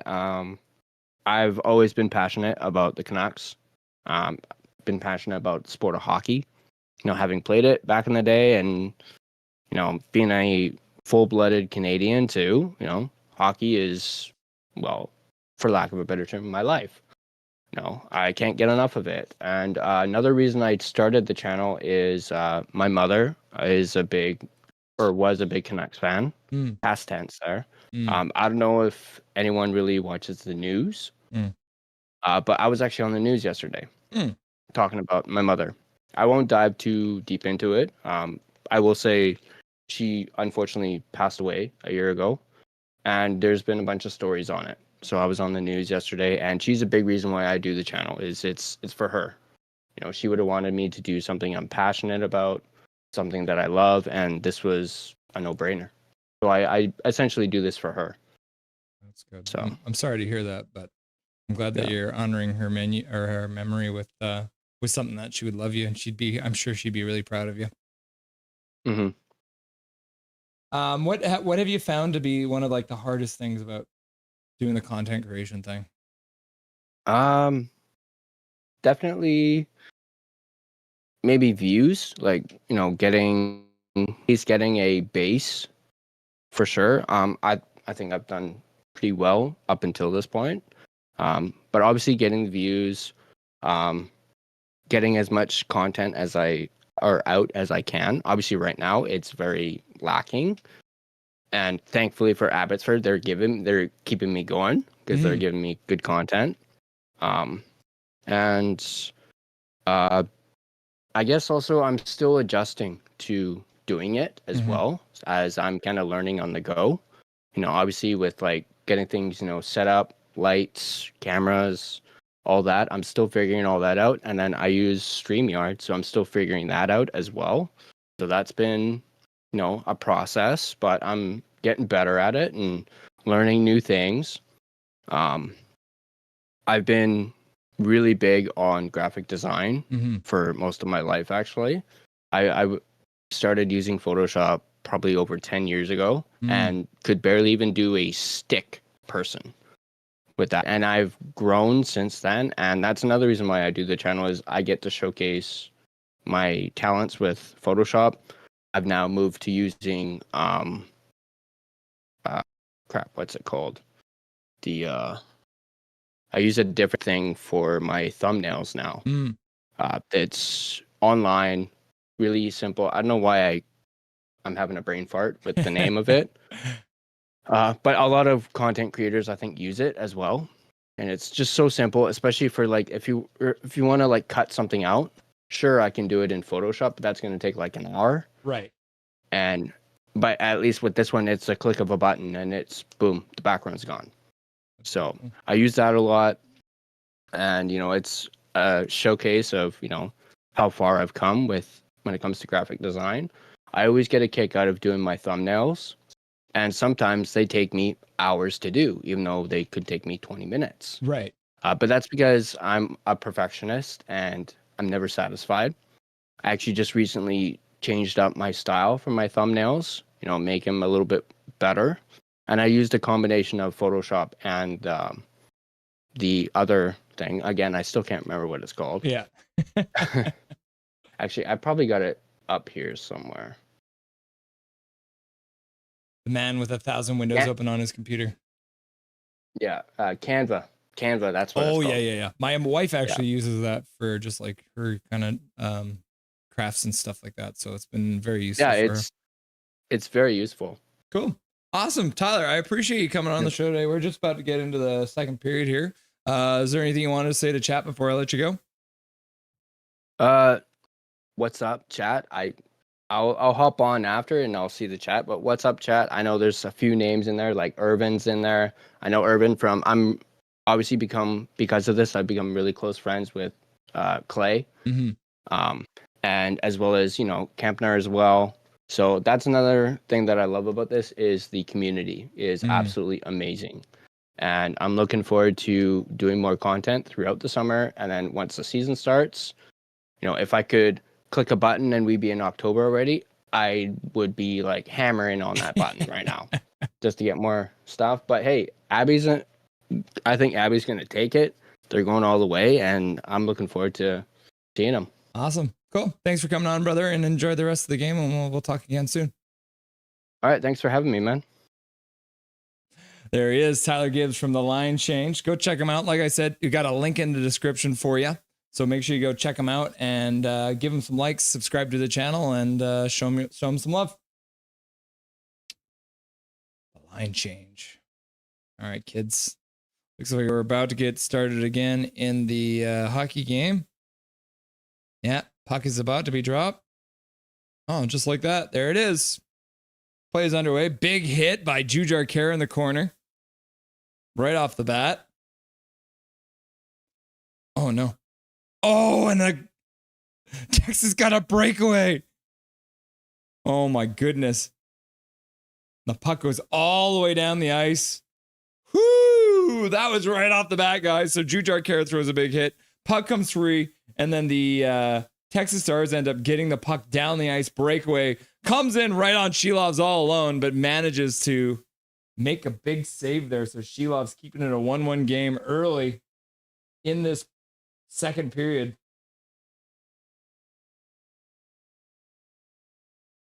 Shilov's just chilling, making big saves.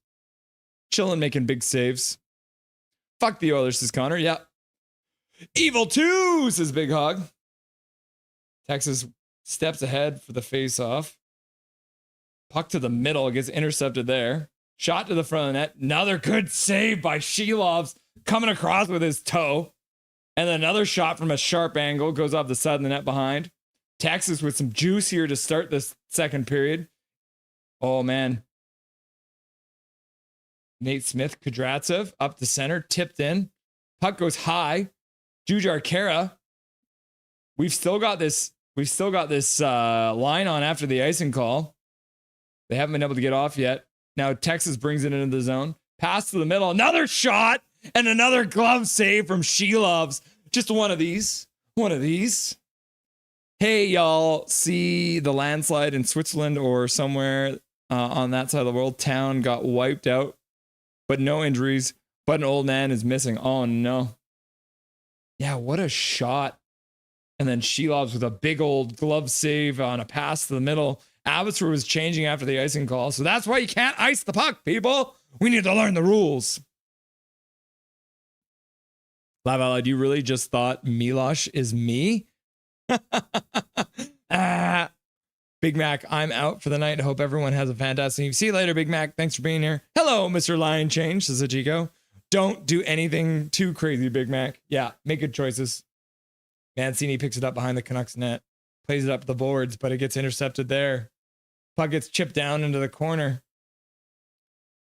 Oh, another pass to the middle. No shot, though, this time. Another shot there. That one gets blocked in front before it gets to the Canucks net. Texas is buzzing right now to start this second period. Like I said, puck gets wrapped around all the way to the other side, half boards. Rizkovian battling with Wolanin. And he tries to put it behind the net. Waters intercepts it there, works up the boards, and then gets played back. Mancini picks it up there into the corner. He plays it out to center. Sasson plays it up. Nielsen in behind the Texas net, skates all the way into the far corner, stops on the half boards, loses the puck. Now Texas comes out over center, right up over the blue line. They dump the puck in behind the net. Breezewell throws a hit, can't come up with the puck though. Puck bounces away from both of them. Canucks work it out all the way out through center. Breezewell, McWard on the half boards, puts it to the front of the net, saved by Poirier. And then Texas picks it up and they skate it out. Oh my gosh. I noticed that too, Connor. Ha ha ha, says Milosh. Does everyone think Milosh and Connor are the same person or something? Jake Takes Hockey. Hi. What's up, Jake Takes Hockey? Milosh, I can understand because I shit so hard on the Oilers' heads. Patrick Alvine, what's up? Patrick Alvine's in chat. Puck goes into the corner. Shelovs staying in his net. Puck goes up to the blue line. Texas plays it behind the Canucks net. Semenoff trying to work it out front, works it into the corner and then back behind the net. McWard intercepts the puck there and works it out to center. Baines works it. Carlson one-hands it into the Texas zone, moves in on the forecheck, and he'll move off for a change. Texas flips it all the way out to center. Hail Mary pass misses. Abby picks it up there. Pass, breakaway. Oh, shot. Just a partial break ended up being. Oh my goodness. And I think that was Nielsen getting a good chance there. Another pass all the way up to the Canucks blue line. Blumel with a pass across the blue line. Texas pass across the blue line. Pass to the front net. Bounces off a couple of people. Shelovs gets taken out by a Texas player. Water skates out 2-on-2. And now 3-on-2. Oh, and the shot to the front of the net. Huge rebound comes out front, but bounces past the Canucks player. D. Giuseppe couldn't get a stick on it. Now he's putting some pressure on, throws a hit behind the Texas net. They'll work it out. Sammy Blade decks his man in the corner, makes him pay for that pass. And then Wolanin battling in the corner, knocks his man down. Jujar Kara picks it up behind his net. He'll take his time. He'll play it over to McWard in the corner. He'll flip it out to center ice. Puck comes down into the Texas zone. Canucks intercepted there. Back to the blue line. Mancini tries to play it to the front of the net. Goes off a stick, comes down low. Oh, and the puck comes in front. Can't get a shot from the slot, though. Sammy Blade knocks his man right over. End over end. Jujar Kara tries to play it in front. Puck comes in front, bouncing around. It's sitting right in the crease. Goalie can't come out with it. Texas plays it to the corner. Plays it up to the blue line. Gets stopped on the half boards. And Texas works it out to center. Abby picks it up there. They're going to try and keep these Texas Stars hemmed in their own zone. It's got the long change on this second period. Mancini steps through his man. He's got time. He's got space. He shoots it and it goes just wide of the net. Oh my gosh. Woo, Poirier got a little piece of it with his glove and sends it wide. Mancini with a Bobby Orr-like dash through the middle of the ice and gets a good chance. Go Oilers. What? Bring him the cup up. What's wrong with you, Zach? Connor Hill, Zach. Leafs fan, big fan. No thanks, Zach. Connor Gill. You'd feel the same way about the Habs or Sens. Fair enough. Yeah. Go Panthers, says Milosh. Go Leafs, says Zach. Oh my goodness. Sammy Blay just knocking White right over end. Go Mitch Marner to Chicago, that is. Rage bait, laugh out loud. Yes, go Oilers. We want the cup. Be right back-o. Canucks win the faceoff. D. Giuseppe throws it to the net. Lecker picks it up. He stops, puts it in front. Shot to the front of the net. Goalie can't cover it up. Goes right through the crease. Sasson couldn't get the rebound. Texas plays it out. Goes off their own player. Abby keeps it in. Flips it down the boards, but it gets blocked there. Texas works it out to center. D. Giuseppe trying to work on his man. Puck comes in behind the net. McWard plays it up the boards. Lecker plays it up for Sasson. Sasson tries to get it back to him. Gets blocked. Now he fans on the shot. Plays into the corner. Poirier almost gave the puck away behind his own net to Lecker. Wu pinches down. Oh, he keeps it in. Wu now on the half boards. Plays it to the middle. Mueller cutting to the front. He puts it up front. Oh, and the puck gets by the Canuck player in the slot. He couldn't get a shot off. Now Wu knocks his man down in front of the Canucks bench. Baines picks it up, works it in, plays it to the middle. 2-on-1 down low. Carlson puts it in front. The Canucks score! Playing! Ty Mueller on a pass from Linus Carlson. The Canucks have taken a 2-1 lead over the Texas Stars in this game one. 13:28 left to go in the second period, and that's a 2-1 game for the Abby Canucks. Woo! I'm getting all hot and sweaty. Look how red my face is. What am I calling, a kung fu game? No, this is Abby Canucks. Good hard work on the blue line. Carlson fakes the shot, puts it over Mueller, and he tips it in the net. What a beautiful play. Good work by Wu, keeping it in. Carlson fake shot goes around his man, and then a little tip there by Mueller into the back of the net. Ty Mueller! And then Paragraph Pro, Dustin's here, and he's like, go, go, go, go, go, go, go, go, go. And then Calvin and I was like, go, go, go, go, go, go. And Aiden Kelly's here. What's up, Aiden Kelly? And Aiden Kelly's like, woo! And then Andrew's like, woo! And then Big Hog's like, bang! And then Big Hog's like, go, go, go, go, go, go, go, go. And then Calvin and I was like, Linus Carlson is my favorite player. I know he didn't score, but he assisted. Let's go! Yeah, and I'll keep an eye on it. Once we get a commercial break, I'll keep an eye on it. I'll bring up so you guys can see it. Another shot blocked there. Abby back in the zone. Willan with a shot to the front of the net through a crowd. And Poirier makes a save, gloves it, covers it up.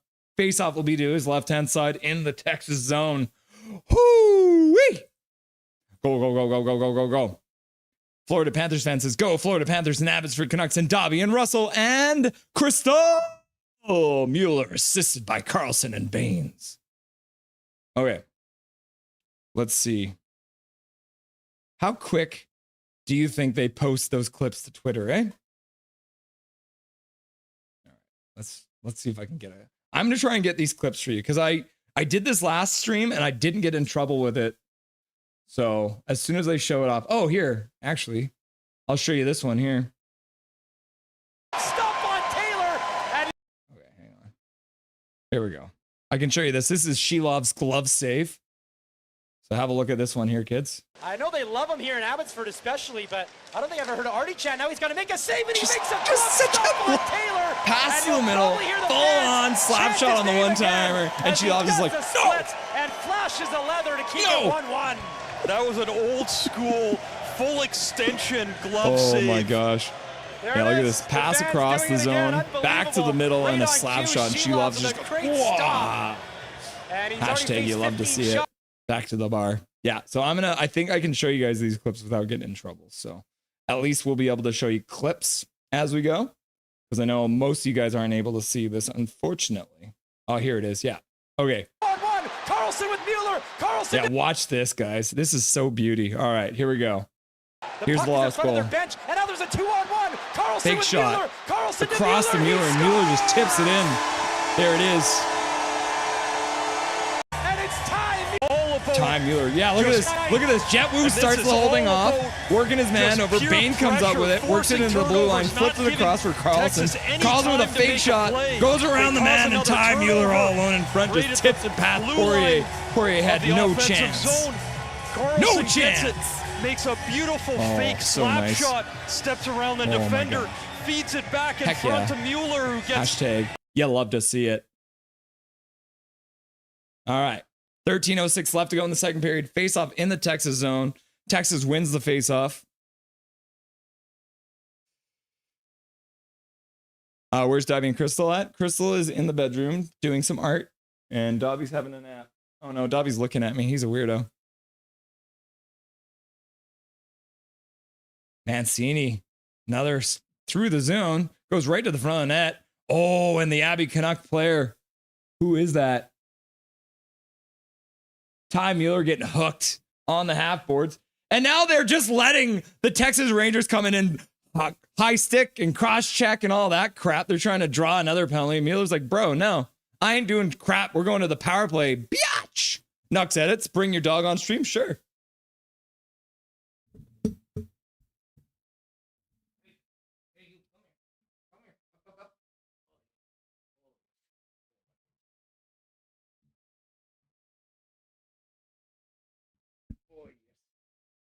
Here's my boy. This is Dobby. He's a nice, good boy. He's very cute, and he's a little sleepy right now. Dobby, do you have anything to say? Do you have anything you want to say to the crowd? Go Canucks, go. Okay, give me a kiss if you want the Canucks to win. Yes, he wants the Canucks to win. Okay, go ahead, Bubby. All right. Unfortunately, Abby loses the face-off. Start this power play. Puck goes all the way down the ice. Shelovs cues it up there. They'll have to start behind their own net. Mancini, oh no. Kudratsev skating it out. Pass to the middle. Good speed. Blay puts it back to the blue line.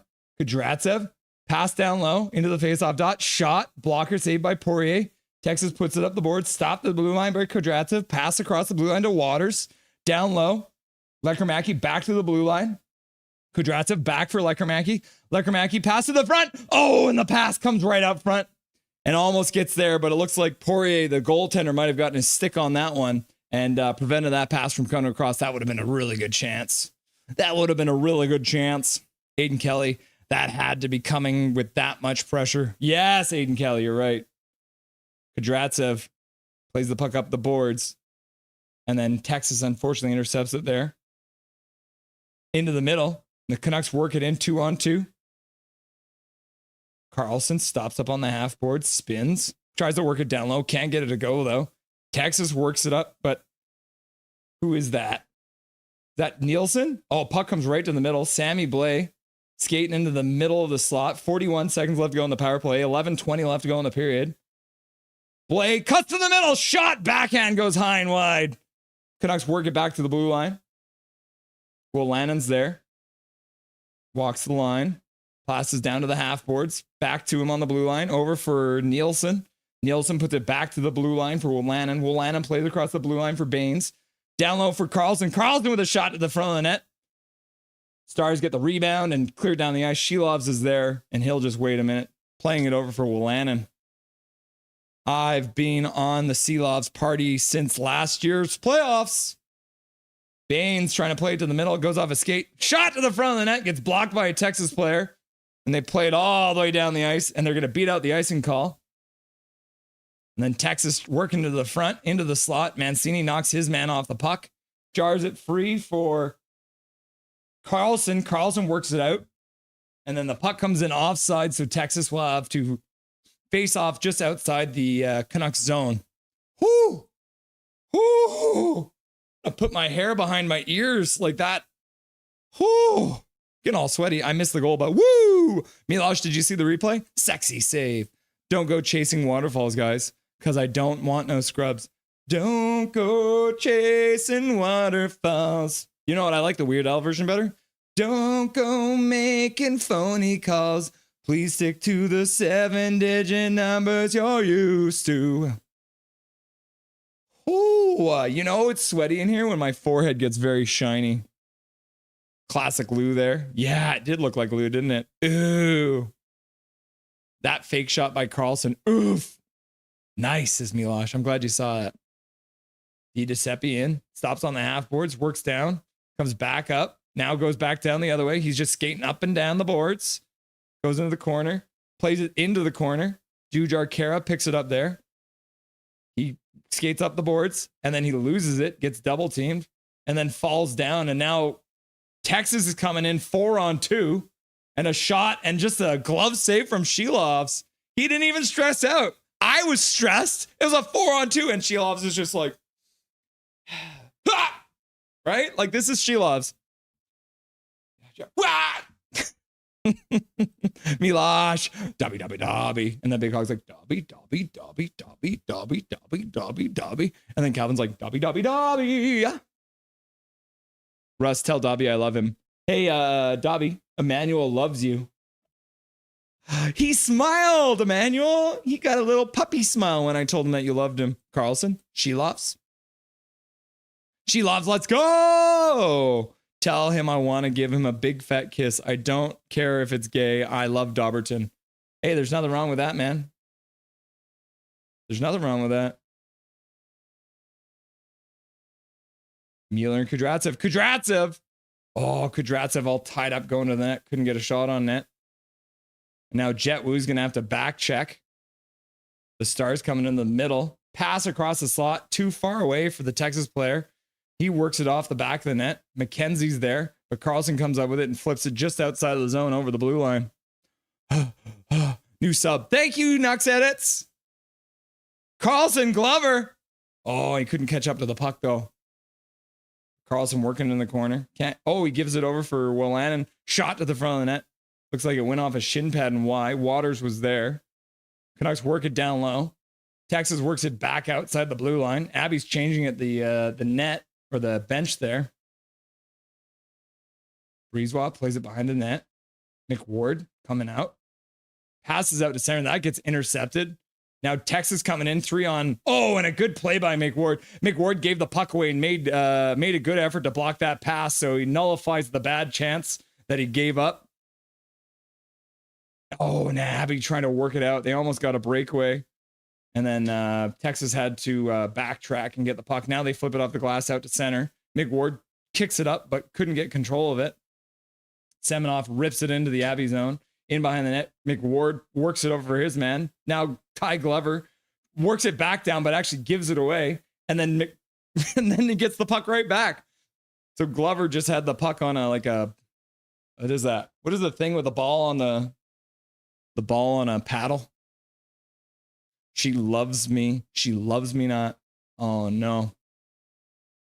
Shilovs looked like he had it. And the puck squeaks through. Rebound comes out. And the Texas Stars have tied up the game on a tough one from Shilovs. His glove has been so good tonight. And then that one, it didn't happen.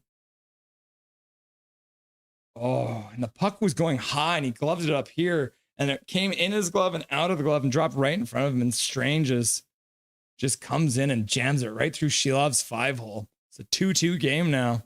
Awesome, says Milosh. Dobby is a fluffy bucket. He is. That is a good way to describe him. Go Carlson and Shilovs. This is hockey, not baseball. Texas Stars, not Texas Rangers. I told you guys I'm going to call them the Texas Rangers at least 5 or 6 times tonight.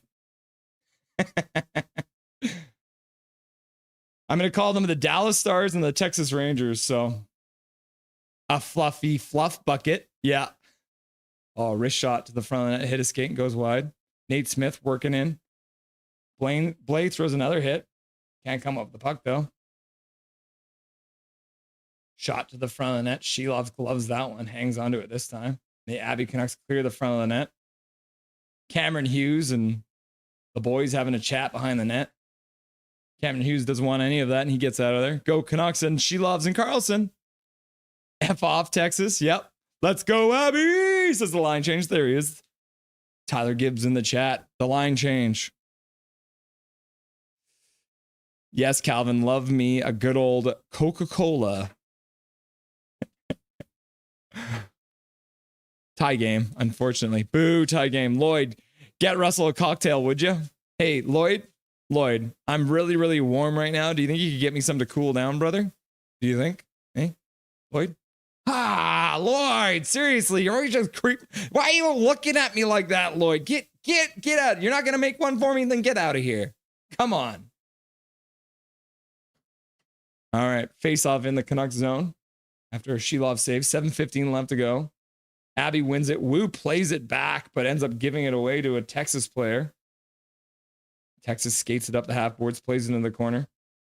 Oh, and then Wu can't pick up the puck there either. Puck to the front of the net.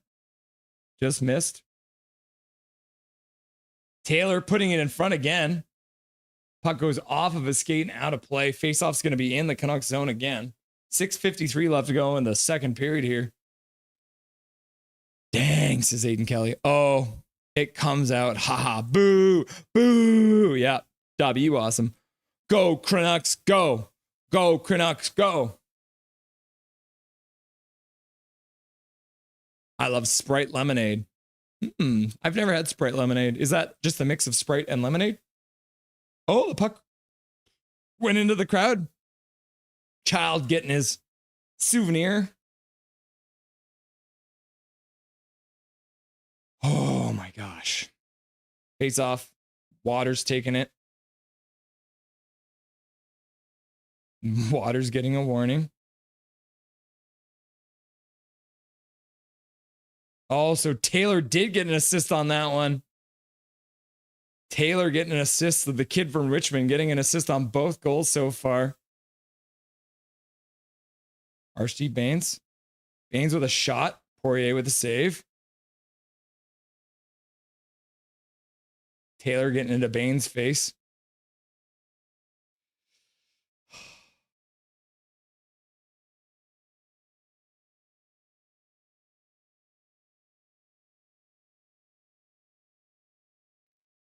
Let's go, Abby, says KJ Brazy.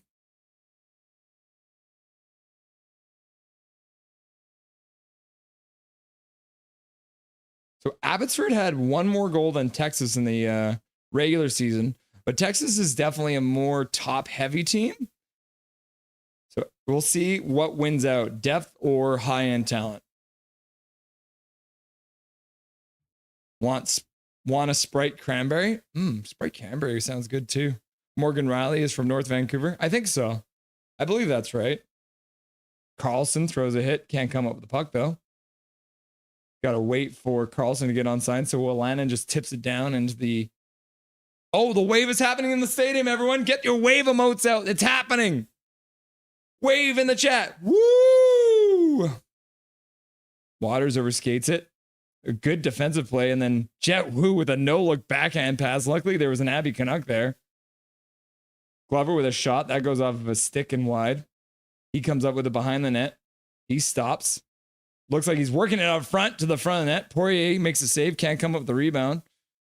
Nielsen falls down in the corner. Manages to get in the way, though. And Glover works it over for Nielsen. Back to Bourgeois. He plays it back to the blue line, but unfortunately gets out of the blue line, so the Canucks will have to tag up. Jet Wu fires it into the zone. Abby moves back in, trying to keep it down low so they can get a tired line out here, but they can't come up with a puck as they're changing, and Texas will work it out through center and get it down into the Canucks zone, and they'll have to... Oh, and then Abby. Oh, Bourgeois intercepts it behind the net. Oh, and then it gets down low. Pass, but ends up going off a Texas stick, so no icing. They throw it all the way down the ice. Kudratsev picks it up in his zone, skates behind his own net, plays it to the corner for Willanen. Willanen out for Kara. Kara plays it for Nate Smith. Puck gets by him, and he was on his own side of center. So unfortunately, that means it's going to be an icing call with 4:40 left to go. And look at that. KJ's got the wave in chat. Calvin's got the wave in chat. Aiden Kelly's got the wave in chat. Or Zach's got the wave in chat. Aiden Kelly, the meme horror game, want a Sprite Cranberry. Is that a thing? Black cherry ginger ale? What? There's a black cherry ginger ale? That sounds tasty. Wave. Wave. Is there boots here? Look at all these waves in chat. Bots. Any bots here? No bots here. They got banned after last game. We finally figured out how to ban the bots. Waters loses the faceoff in his own zone. Puck goes off of the linesman. He gets in the way again. Waters plays it out to center. Puck comes in offside. Puck just bounced out and then came back in. Waters and Cameron Hughes going at each other a little bit. Faceoff will be just outside the Texas zone. Oh my goodness.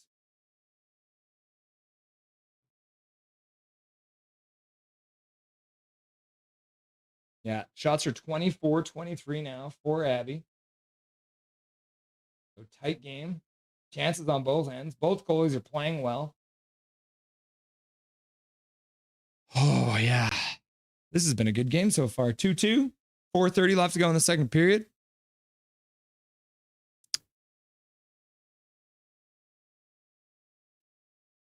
Bong rips for the win.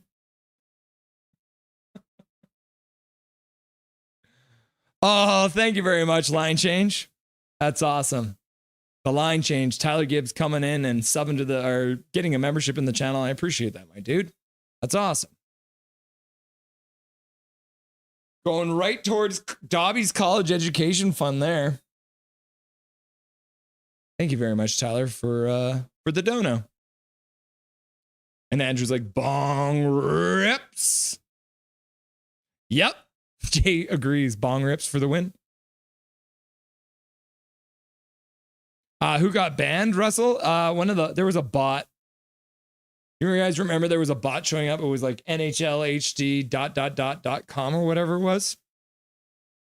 Drew Richards, King of the Mods. What's up? Woo! Rematch set, baby. Let's go. Drew Richards. Evening, Rusky. How's it going, buddy? Nice to see you, my dude. KJ's like, Drewski.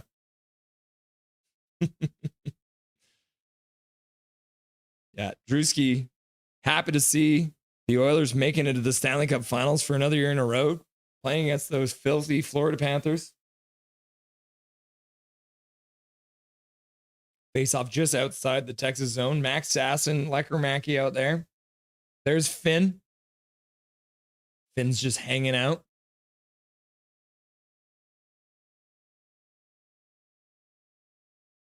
The line change. Thanks, brother. Drew Richards. Great to see 50 people in here. Sub and likes people to get this handsome fellow to 1,000. Thank you, Drew Richards. I appreciate that. Yeah, if you haven't done it yet, hit the sub button, hit the like button.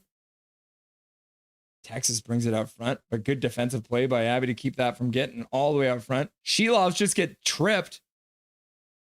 Another play where Shelovs gets taken down by a Texas player. No call. Oh, Britskovia. Hughes rolls over his stick in the corner. Di Giuseppe flips it out to center. But bouncing puck, so Lecker Mackey works onto his man, keeps pressure down low, and Abby will start a change. Stars trying to flip it all the way down the ice, gets intercepted there. Puck comes all the way down, and then they're going to call it icing again. Baines tried very hard to beat the icing call, but couldn't get there in time. So the Abby Canucks once again need to copy the rule book because they're baking cakes instead of playing hockey. I got tickets for game 6. Ooh, Andrew. Getting to game 6. That sounds like fun. And Florida's like, moo. And then Zach's like, the line change, yo. And then Florida's like, I liked and subscribed. Thank you. Finn's just finning out. Yeah, he's just like out there with his drum. I think he stole it. What is that? Is it Swaggy P? Is it Swaggy P who hangs out at the Canucks games? I think Finn stole his drum.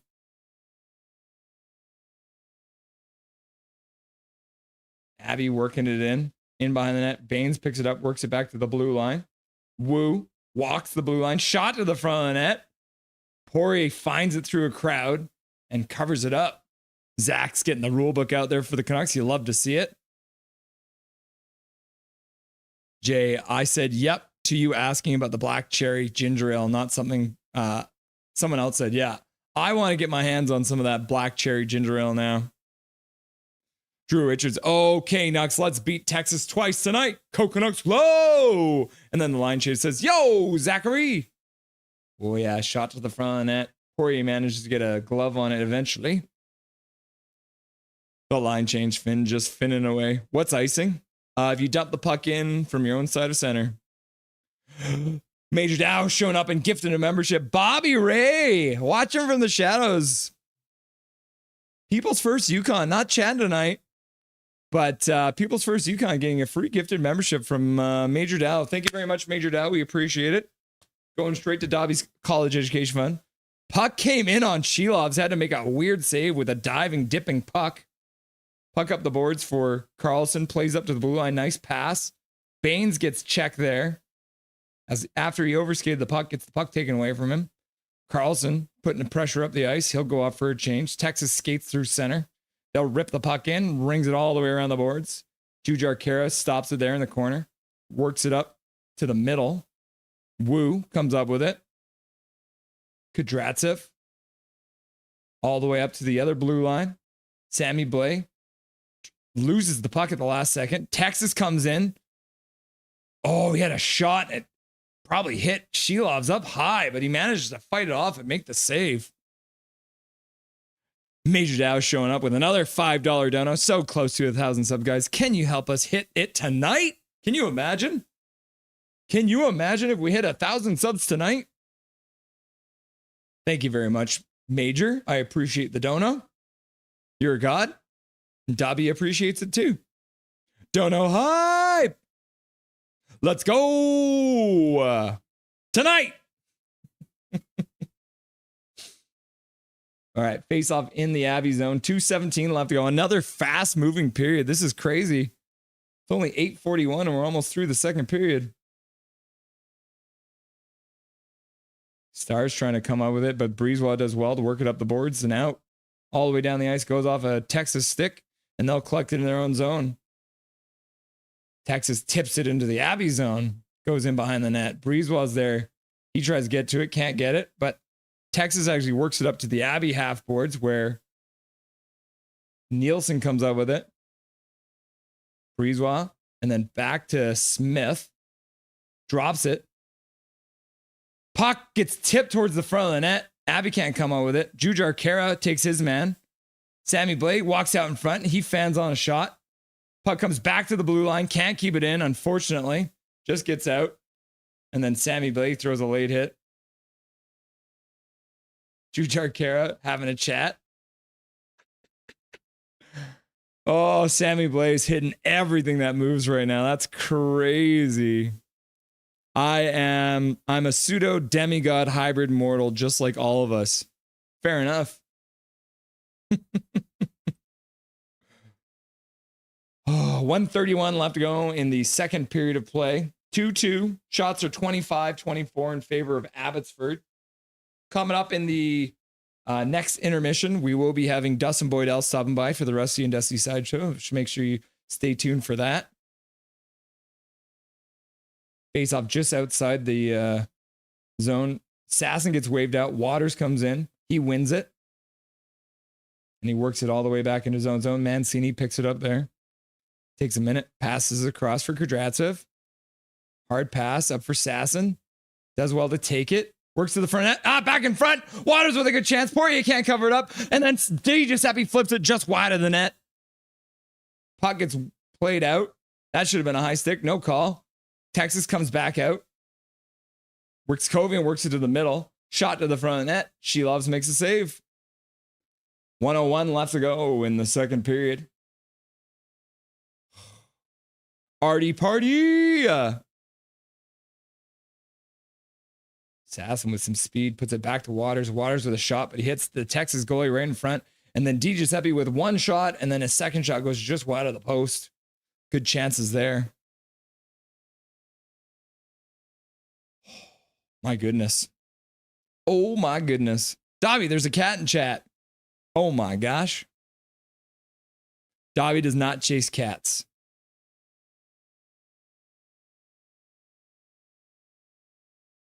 Canucks lose the faceoff in their own zone. Shot to the front of the net, gets blocked there. And then puck gets back to the blue line. Stars keep it in, but one of their players lost his stick on a break, but he gets to the bench and gets it all back. Shot to the front of the net, goes off of a skate and wide into the half boards. Texas in the corner, trying to work the puck out, gets it. Shot gets blocked and goes wide of the net. Brisebois skates up the half boards with a little bit of space, works it out to center, pass to the middle. Mueller does well to take that pass from behind into his front side. Tries to work it down. Can't get it down low, though. Texas works it up out to center ice where it gets taken by Wu. Plays across his own blue line. Mancini puts it down for Baines, who tips it in behind the Texas zone. Message me on Twitter X. Message sent on Twitter X. Okay. Damn, $40 a month for Flow Hockey? No thanks, laugh out loud. Yep. I'm not going to say it out loud because his favorite word is this. Or this one. He likes both of those words a lot. 11 seconds left to go in this second period.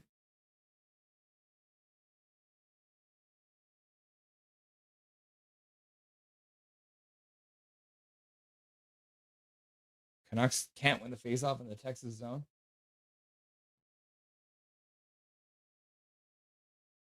Oh, and then Blumel puts himself offside with an extra move at the Canucks blue line. 3 seconds left to go in the second period. Faceoff will be outside of the Canucks zone. Yeah, these are the words that Dobby really likes. But we're coming up to his dinner, so we'll probably do that on stream tonight.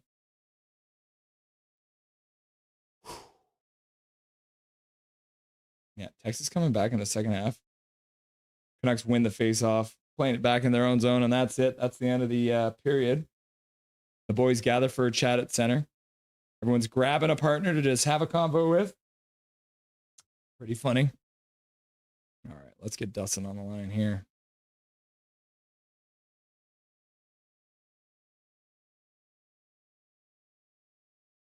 Okay.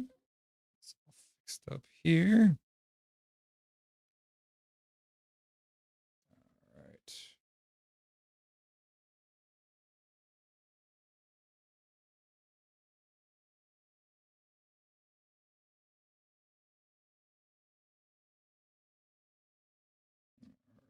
Let's get Dustin all centered up here.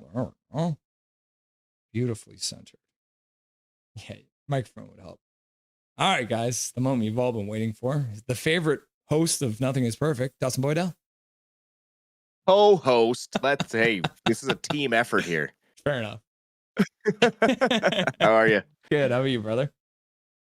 Oh, I'm hanging in there, fighting off a bit of cold, but nothing too serious that was keeping me on the bench tonight. So we're here. We're ready to go. Enjoying a close game here. You know, a couple of mistakes from Shilovs. But other than that, a pretty tight game both ways. I'd say Abbotsford probably has the edge with better scoring chances. Definitely have dictated the majority of the pace of play, especially 5-on-5. Mm-hmm. Well, there hasn't really been much special teams play. They only had the one power play there, but for sure, they've looked far more dangerous. The speed that they're getting in behind the Stars defensemen. Really, the Stars, we talked about it going in, that the Stars really only have that one line, and Abbotsford has kind of done a good job of keying in on them after they got that first goal. And really, that first goal was just Shilov's kind of being caught a little too deep in his net. Again, with kind of he kicked across a little too hard, and I think gave up a little too much of the net on that one. Whereas if he had just kind of read the play a little better, I think he would have got better body positioning, and I don't think that one beats him. The second one just handcuffed him. He kind of played it a little too casually, I think. Those ones you got to make sure they're in the glove, especially when the guy's barreling down. And especially when the announcer kind of said, oh, the D was backing in a little too much and collapsing. Well, that's a shot you let your goalie have, and you kind of expect him to control it. You turn around looking for him to either play the puck to you or have it covered. You don't usually turn around expecting to see it sitting there wide open and then the forward going right by you and burying his own rebound. So just just two plays that She Loves probably would like to have back, and the Canucks in general would probably like to have back. But overall, really happy with how they're playing. Really physical, separating the Stars off the puck well with the body, keeping disciplined, staying out of the box for now, which is great. I really haven't saw much for Downs. Adjusted really well coming out of the first intermission there, which we've seen Malhotra kind of do all series long. He's rolling all the lines out there against the top line because there's really no difference. Everyone plays the same style. Everyone's bought in. They wait for Texas to give them an opening, and they're going to find the back of the net here if they keep playing those chances. I mean, they're going to go in. You don't get that many quality chances without finding a few more goals. It's kind of interesting because it feels like the Texas attack and the Abbotsford attack has been pretty similar, working it down low, then working it back up. So there's a north-south, and then just maybe a quick east-west, but that they did such a good job against Colorado in the last series of keeping that middle of the slot all bunged up. But the first goal of the game, Cole in all alone in that high slot off of an unfortunate fall by Cole McWard behind the net. And of course, the very first goal in the series comes from a former Vancouver Canuck, from a kid from Richmond. Yeah, of course. You got to have that Canucks tie-in, right? Yeah. It's always got to bite us somewhere down the line. Yeah. Well, and the Shelov's the one that you said, the second one he let in, it was almost reminiscent of that Patrick Waugh back in the day, right? Where he's like, I got it, and the puck dropped down. But it was one of those ones too with Shelov's, how tall he was, and his glove is literally like this high up, right? So the puck was probably going to go off the end boards and all that. So you almost wonder if it was a better idea just to let it go by. Yeah, well, and you saw him go straight to the smelling salts after that one for a little pick me up. So hopefully he's he did shut her down for the rest of the period there, and hopefully he can bring her home in the third and play as, you know, the solid play he's brought entire playoffs. He made some really big saves early in the first. Another great glove save in the second period there on a drop pass just inside the blue line. Really good stuff. And top to bottom, the whole team just really playing well. And it was an unfortunate Cole McWard looked like he caught an edge there, so it was an unfortunate fall on the first goal for sure. But I mean, this team's just exciting to watch play. They look like they've kind of learned something every series. That series against Colorado, you kind of see that they came out and they knew they needed to dictate the play physically, which is what they tried to do really early on. You saw Ty Glover throwing a couple of big hits in the corner, showing why he was put back in the lineup in Game 5 of the last series, and kind of just carried that over into tonight. Sammy, the Blake, Kara, Smith line with some really good chances early in this game, and also throwing their weight around Blake, keeping his cool a little better tonight, and being the dynamic player that we've seen him be for the last half of the season. So I would expect these boys to come out quick here in the third period and hopefully get out to a quick 3-2 lead, and then hopefully be able to pad that and bring this one home. Yeah, I was going to mention Blade too, because he's had a couple really nice plays, a couple toe drags. He's putting right through a couple people, driving the net. And that, I think that's the other common play we've seen from the Canucks, not just Blade, but a bunch of them, is they go around behind the net and then come back out front. They're just working it right in front of the net, and they're just jamming away, looking for some grease out there. And that's probably how you're going to end up winning these games. Yeah, for sure. And I think they have the edge a bit in speed. So Abbotsford looking to generate a few more of those odd man rushes, get a 2-on-1 here, and expose the Texas Stars back end. Well, it's interesting too, because we always talk about like the juxtaposition of different games, and it's interesting because the Dallas Stars are a team that everyone talks about the depth, right? They have some decent talent, but they obviously don't have the high end talent. Whereas the Edmonton Oilers have the high end talent. And so that ended up going in the Oilers' favor. Do you think that turns out differently? Because obviously it sounds like the Texas Stars' high end talent's a little bit better than the Canucks, especially with Ratu out. And do you think the Canucks' depth is going to be the thing that ends up coming through in this 7-game series? Yeah, I mean, being able to run 4 lines top to bottom, and all 4 lines can put the puck in the back of the net. I mean, that goes a long way. You look at the scoring right through the entire lineup. It's been shared all season long, very spread out, and that's something that you really want to see. And you see a good system working the way it should be, and you have guys working in their best positions and their strengths, and so that's something that will play into the Canucks' advantage. 1, 2, and 3 in scoring, and the playoffs are that top line for the Texas Stars. However, after that, there's really not much from the rest of the team. So if you really only have to focus on one line and you have 3 other lines that can be dangerous offensively, there's really no fear going up against these guys. So that's something that, it did show that Abbotsford did just try and take it to them. They've been trying to dictate the majority of the play and push the play into Texas's end, and just a couple of mistakes came back our way, which is what hockey is now, right? Like at this point where it's the Western Conference final, like the littlest mistakes are all going to add up. Yeah. So let's have a chat about the big club.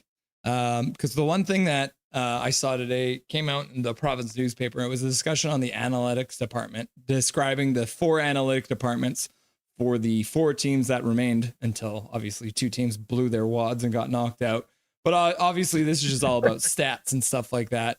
So the first one they talk about the Carolina Hurricanes. And the thing I find hilarious about the Carolina Hurricanes is they hired a guy now to be their GM who started in their analytics department, who has like 27 US patents because he's got like a PhD in chemistry, but he also does hockey data. So someone completely unrelated to hockey. You got the Florida Panthers, who have a former professional poker player. Right? And then you got the Dallas Stars, who have been doing a ton of analytics for a very long time, actually stealing a guy from Kyle Dubas in Toronto, who is a very highly touted guy. And then the Oilers, the thing they talk about with the Oilers is for a long time, they were just like, we got Connor McDavid, we don't need anything. But once now you see it, now they've been focusing on using analytics to pick out players to have join their team. And now the Oilers are going to the Stanley Cup Finals for the second year around. I'll just read this out. The conclusion: the Canucks have had an analytics department of one kind or another for 15 years now. They have been interested in numbers no matter who is in charge. Aiden Fox, who is the head of the analytics team now, has been praised by management coaches time and time again. They've made effective use of the data at times, but the department is well supported as it could be, whereas other teams, such as the Hurricanes, hire software engineers in the house. Canucks have not. They don't appear to be as nimble. Does that make you a little worried moving forward for the Canucks analytics department? I mean, it's never something that can't be changed, right? Like any of those departments in-house can be changed. And if the Canucks feel like they're not getting the right edge from the math in that sense, then they need to go find a guy with a higher IQ that has some sort of history in statistics and analytics.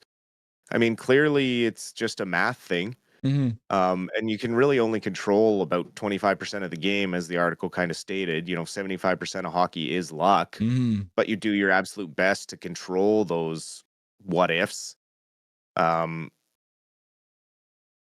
Yeah, obviously there's something to be said for the 4 teams that are were in the playoffs still, now down to 2.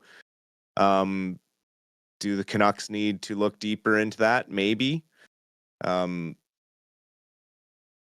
Overall, it's a bit of a cap thing. Sometimes it was decisions made higher than the analytics department. We've heard, historically that there's been arguments over who they should draft or who they shouldn't draft. So, I mean, you can have all the analytics in the world. If you have a GM who isn't going to listen to them, then it's really not going to do anything. So, it's just kind of a funny article because it really didn't say much about the Canucks analytics department, just that we got a guy and yeah, that's him. Yeah. So it's just kind of Patrick Johnson classically grasping at straws. Yeah. He's one of those Sakaris and Price regulars that was super anti-Malhotra because he hadn't watched any of the Abbey Canucks games all season, and then is suddenly changing his tune, and he likes to fly the negativity flag these days, which is tough. when you're just trying to pick apart holes and find things to pick the Canucks apart about. At this point, I think analytics are the last of our worries. Obviously, it doesn't matter who it is, but we need a top 6 forward, and analytics aren't really going to matter at the end of the day. Head and shoulder, knees and toes, knees and toes, knees and toes. Got to add some toes to the feet or the foot. Apparently, Mr. Jonathan Toews is coming back. So it's not toes, it's Toews, but close enough, right? Absolutely. The rumor is he ends up probably going to Winnipeg, but we were chatting a little bit. Do you think he would be a fit on the Vancouver Canucks at the right price? I think he'd be a fit on any team willing to take a flyer on a veteran that brings Stanley Cup winning pedigree, has always played the game the right way, has international gold medal hockey experience, has, for all intents and purposes, had a pretty much perfect career as a depth centerman. And absolutely, if you're signing him for league minimum, he's the type of player who would be really good to bring along a young Vancouver Canucks team, because we are going to get even younger going forward next year. And we were one of the younger teams this year. So someone like that could go a long way in your locker room, teaching these guys how to win the right way, what it takes to go all the way to the end. Also, if he is truly healthy again, has the potential to move up to a second line center role to help insulate Philip Hedl if he's really not struggling to fill those shoes. So, someone like that is absolutely someone you have to talk about. Of course, it depends on how healthy he really is and what ability he does bring to the NHL game now. After being out since 2023, I think April 2023 is the last time he played an NHL game. So it's a tough comeback, but if anyone could probably do it, I would put a lot of my money on someone like Jonathan Toews. He's always had the right mentality and attitude. So would I be upset? No. Would I be shocked? Absolutely. Yeah. Probably unlikely, but it's possible. Yeah. I want to get an update from you, because before you left last game, you were talking about going down and playing in your qualifier. Can you give the chat a little bit of an update on how things went? Yeah, so it was a good day. Didn't win, so I didn't get the automatic exemption into the US Adaptive Open, but I did place 4th overall. I finished 1st in my impairment category, which were good goals for myself. Now I have to wait a week to see if I qualified in my category for the US Open, because they do it. There's 6 qualifying sites, and then they do like a score calculation to see who the 6 lowest in the coordination impairment category are, and then they go through. So if I don't get in, it's okay. I tried my best, and I'll focus on getting a win at the Canadian All Abilities this year, because then I'll get an automatic exemption next year. But I'm staying positive, hoping that I did just enough to get in. But we'll just have to wait a week here and see. There you go. That's good to hear. And then this one, I saved this one for last because it's pretty much a non-story, but I thought it was hilarious. David Booth going from a Vancouver Canuck jersey to down under. Like, what is this? Saying there's a professional hockey league down there? I thought David Booth was gone and a thing of the past, man. Like after Mike Richards tried to murder him on the ice, he was never really the same. So he was a nut job even when he came in Vancouver here. I don't know how many people followed him on social media back then, but he posted some very interesting things. To the point where there's even a parody account of Mr. Booth 07 that just posts ridiculous things, because that was what David Booth was known for. He wore his emotions on his sleeve and told it like he felt. And so still playing at 40, good on him if he thinks he can give something to an Australian league. But yeah, I'm surprised he's still playing. To each their own, I guess. Playing down under, you might not have the same competition, but he has been signed by the best team in that league. So Who knows? Maybe he brings that scoring touchdown. Maybe he does. Yeah. Awesome, Dustin. Thanks for stopping by for the Rusty and Dusty Sideshow, and we'll catch you in the postgame. Sounds good. Enjoy the third. Dustin Boydell stopping by, everyone, to say hello and give you guys some analysis of the period. Good to see him as usual. Should be coming up to the next face-off here pretty quick. Let's see here. Yeah, it looks like the players are coming out of the dressing room now. It's good to see. Maybe I'll show you guys this for now. Here's a summary of the game so far. So it's 2-2 now. Shots are 27-25. Abbotsford leads in that category. And then we got the goals here. Cole Lynn from Cameron Hughes and Trey Taylor, the Richmond boy. Breezewald from Linus Carlson and Ty Mueller. And then Ty Mueller from Linus Carlson and Baines. And then Stranges from Trey. All right. They're lining up for the faceoff. Let's get back to the bar. The Texas Rangers, the Texas Stars win the draw. Dump it into the Canucks zone. Hughes brings it in front. Oh, and then Shilovs stayed with him. And then the defenseman managed to stay with him a little bit. Enough of a hook, not enough to get a penalty, enough to disrupt him. Baines plays it to the middle. Mancini plays it over for Blais. Carlson moves in on the forecheck. Texas stops behind their own net. Abby gets a change in. 19:20 left to go in the third period. I guess we should update that too. Get on the ball here, everyone. Shilov stops it behind his own net, rings it around the glass, up to the half boards. Texas does well to work it back down into the corner. Di Giuseppe misses a hit, but then comes up with a puck. Passes up for Sasson. Sasson passes across his own blue line. Kudratsev comes in, stops up just inside the blue line, shoots it. That one gets blocked. Texas trying to work it out, manages to get it out to center. Ooh, gives it up there. Di Giuseppe there. Covering for the defenseman, comes up with it. Max Sasson plays it down into the corner, gets chipped there. Texas works it up the boards and out to center. Mancini picks it up in his own zone. He plays it for Willanen. Willanen gets the center, flips the puck in, puts it right in on Poirier. Carrier kicks it behind the net. Texas picks it up there.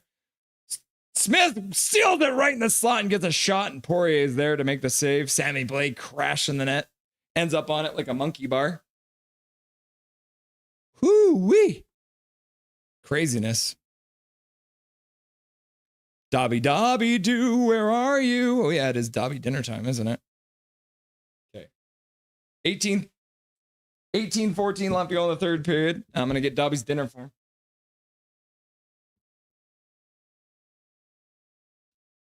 Oh yes, lick your lips. Lick your lips, boy.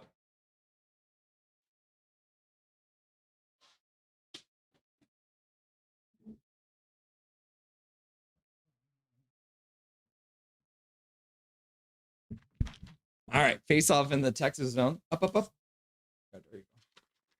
Face off won by Texas, and they'll work it out to center. Puck comes into the Canucks zone. Willanen stops on his own net, passes up to his own blue line. Kara at center, skates over the Texas blue line, working into the corner. He goes down. No call. Gets tripped, no call. Puck back to the blue line. Kudratsev flips it in just past the net. Sammy Blais picks it up in the corner, skates up the half boards, works it. Oh, he keeps it. Works it down into the corner. Kara picks it up in the corner, skates up the blue to the blue line, passes across the blue line. Kudratsev with a shot that goes just wide of the net. Holy cow, Dobby, you destroyed that, bro. You destroyed it. Good job, Dobberton. I hope you enjoyed that meal. 17:35 left to go. Dobbertons! Major Dow, Dobby. Seems like we're playing well, not worried. Is Dustin a full-time golfer? Yes. Hey, yo, Dusty. Rusty and Dusty show greater than Canucks Digest. Thank you. Puck to the middle. Goes off Breezewell's shin pads. Now they have to backtrack. Throws a hit on Lind. Carlson is there. Can't come up with it. Puck gets worked behind the net. Abby throws a couple hits. Mueller works it out. Baines skates through center. Plays it into the zone. Breezewell activates. Puts it in front. Loose in front. Poirier can't. Oh my gosh! Carlson had an open net. He just shot it just wide. And a shot to the front of the net. Puck's in the crease. Poirier has no idea where it is. He's trying to lay on it. And they finally blow the whistle for him. And Taylor's just gooning his man in front of the net. Carlson, I think he put it right through the goalie, but it went wide. Oh, did it deflect? That's what happened. So Breezewell plays it in front. Oh, and the goalie ends up getting a blocker on it or a stick. My goodness, what a chance. And then Mueller with another shot. Puck drops. Poirier has no idea where it is. He just does the snow angel, but manages to lay on it. And they finally blow the whistle. KJ Brazy, absolutely. Thank you, Katie. KJ Brazy, Katie. John Hudgin, listen to this knob gobbler whine about goalie. Huh? Who's whining about the goalie, John? Who's whining about the goalie? Who are you? Trevor Linden. Katie, I believe that wasn't whining, sir. That was explaining the game, but thanks. Good job, John. Shows up, drops some hate, leaves. Classic troll. KJ Brazy, Manny, better lace up. Soup Gang, Gary Wiseman, the funniest man in chat here. What's going on? Soup Gang. KJ Brazy's got the soup cans in chat. Soup Gang, says KJ Brazy. Notice former Canuck Cole Lind on the score sheet for the other team. Yep. Cole Lind, former Canuck, scoring with an assist to Troy Taylor, player from Richmond. Canucks pick up the puck in their own zone. Mancini skates out of the corner, works it up the glass. Played in by Nielsen.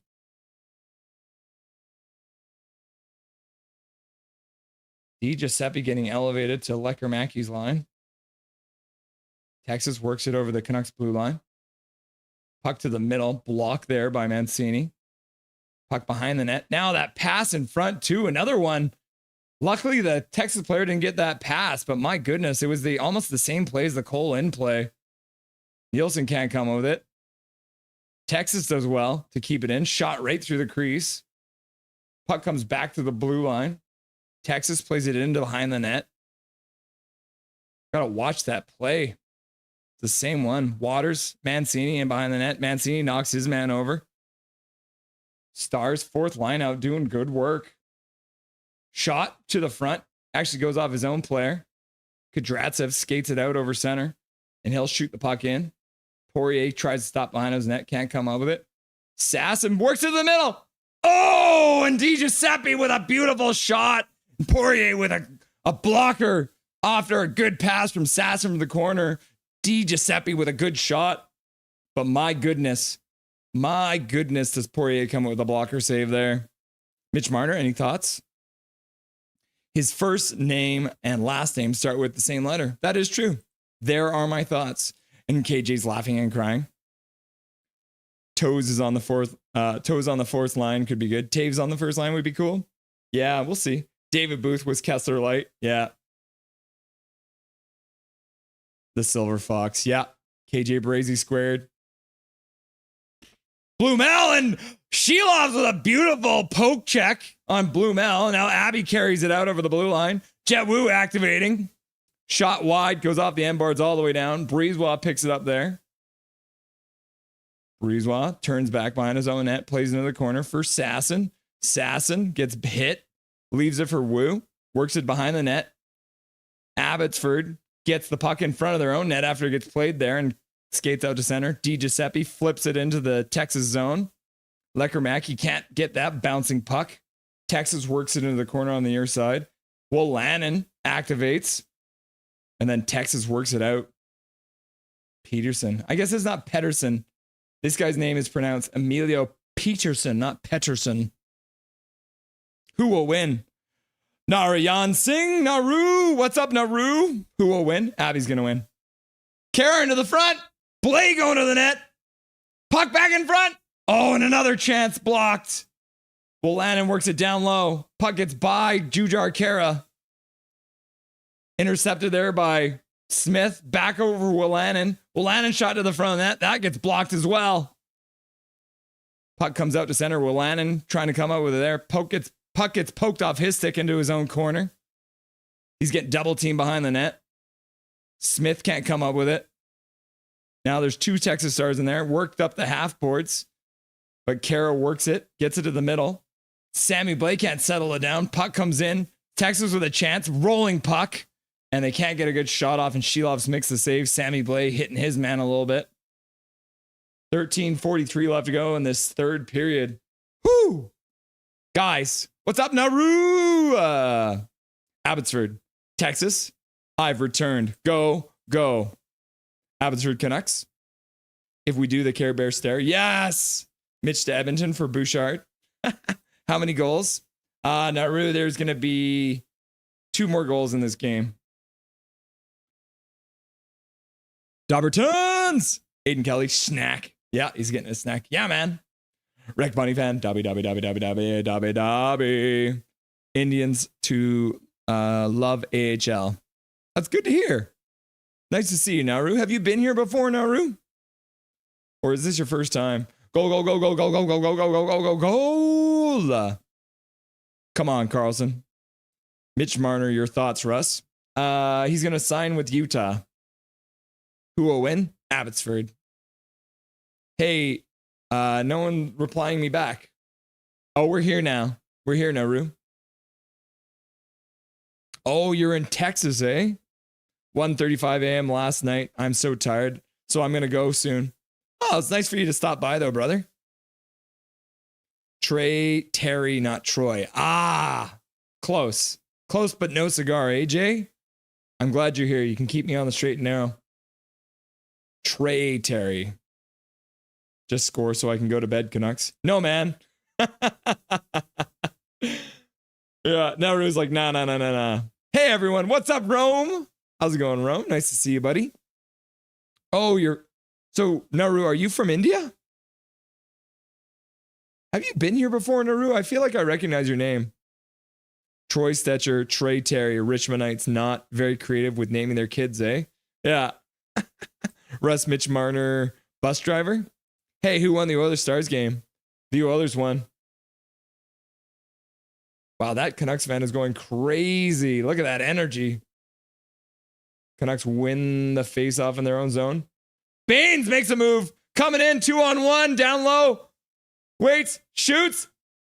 Poirier makes a save. Texas plays it out to the slot.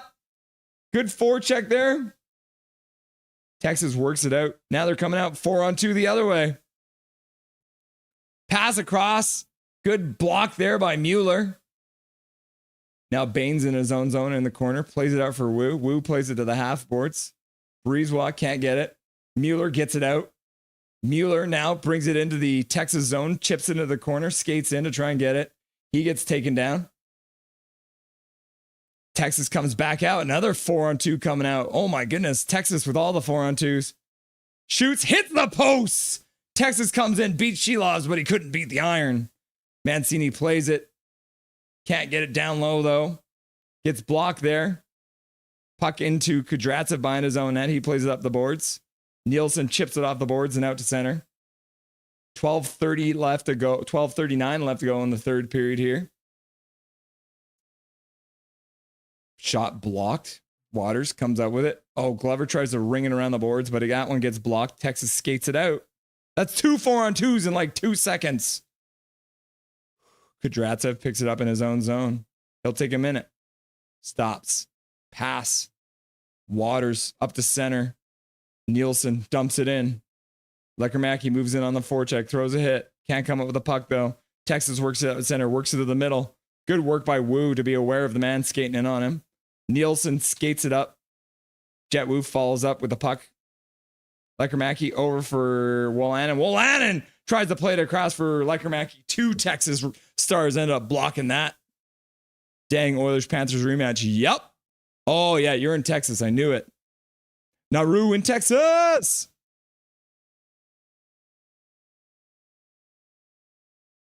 Oh, man. Jet Wu picks it up behind the net. D. Giuseppe. Lekermacki. Sasson with some speed. Backhanded it. Did a spin move. Couldn't get it. A shot on net, though, ends up going through the crease and out the far side. Texas comes in 3-on-3. Puts it into the front. Kick save by Shelovs. Texas manages to keep it in at the blue line. Past the front net. That gets blocked by Breezewell, and he'll skate it out. He'll pass all the way out to the other side. Smith stops, falls. Plays it down for Breezewell, who activates again. Jujhar Khaira rings around the boards out to the blue line. Mancini's there. He plays it down to the half boards. Gets tipped in for Sammy Blade down to Jujhar Khaira. He skates back up to the half boards on the far side. Skates back down. Works his way in front. Pass to the front. What a save by Poirier. Oh my gosh. Whoo. Nate Smith with a shot right from the slot. And Poirier makes a glove save on a good pass. Good work by Jujhar Khaira. My goodness. Yeah. Texas hits the post and Nate Smith gets a chance. Whoo-wee. I hate the Oilers. My wife, Emma Grace, other firmed Oiler fans. Canucks, Abbotsford Canucks are better. Marner will go someplace like Anaheim. Yep. Whoever can get the most money. I recently checked your account. You checked my account? My YouTube account? I'm glad you're here, buddy. Yes. Trey Terry, not Trey. Trey Taylor, not Trey Terry. Jay, your job must be exhausting trying to keep me saying things properly. Baines is there in behind the Texas net, but couldn't come up with it. Mueller forechecking, comes up with the puck into the front. Oh, man. Carlson with a shot and then saved there by Poirier. Trey Taylor, not Trey Terry. Trey Taylor, Trey Taylor. Welcome to you. Rec Bunny fan. Okay, watch Oilers highlights, then sleep. So tired. Hope y'all win this game. Go Abby. Yeah, Rec Bunny fan. Thanks for being here, buddy. You know what I like about watching AHL hockey? No digital ad boards. Refreshing. Isn't it nice? Isn't it so nice? There's just regular ass advertisements on the boards. It's nice. The line change. Just saw Canucks summaries post something about Minnesota looking to trade Rossi this offseason. Rossi apparently wants 7x7, but the Wild don't want to commit to that. Blows my mind. Yeah, they don't like him. They've moved him right down to the fourth line, eh, Tyler?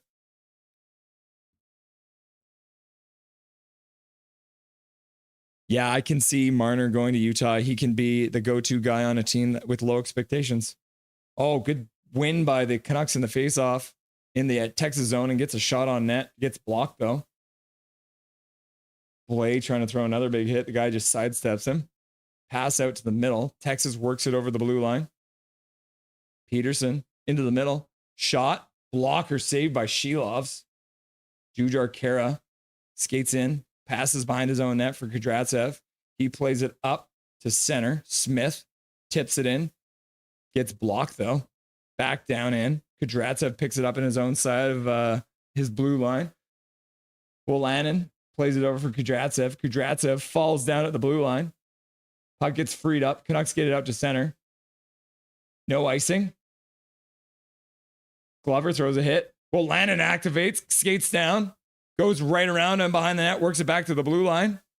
Shot to the front of net. High goes over the net. Mancini activates as well. You got both defensemen activating on that play. Texas skates it out. Shoots it around the boards. Ends up coming out to the blue line. Di Giuseppe collects it there. Chips it off the boards. Can't skate onto it, though. Texas plays it back all the way to the Canucks blue line. Lynn falls on a hit from Mancini. Mancini takes him down. Really hope Canucks go out and trade for him and sign him to that extension. I'd take that any day. Oh, Texas working it in. And they work it to the front of the net. Shelovs makes a save on the side of the net. Texas works it down low into the Canucks corner. Mancini intercepts it there. Mancini works it behind the net. Breezewa's there. He works it up. He flips it. Texas keeps it at the blue line. Hand pass, and the whistle goes. Now the boys gather for a chat. Mancini, DiGiuseppe, McKenzie for Texas is there. He's in his mid-20s, I believe. Fair enough. Yeah, it's kind of weird. He ended up on the fourth line down there in the playoffs, but it would be interesting to see.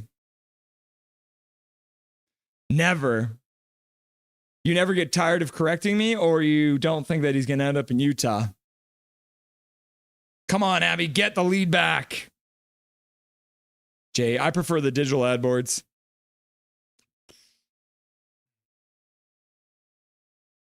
Florida says, Russ, if Mitch Marner comes to Utah, we'll egg him. Fair enough. Oh, yeah, here it is. So Mammoth, no shot.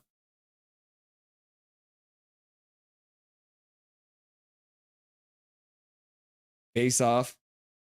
Canucks step through to try and win it, but they couldn't take it. Puck gets flipped in over the boards. Out of play. First one. Fair enough. You never get tired.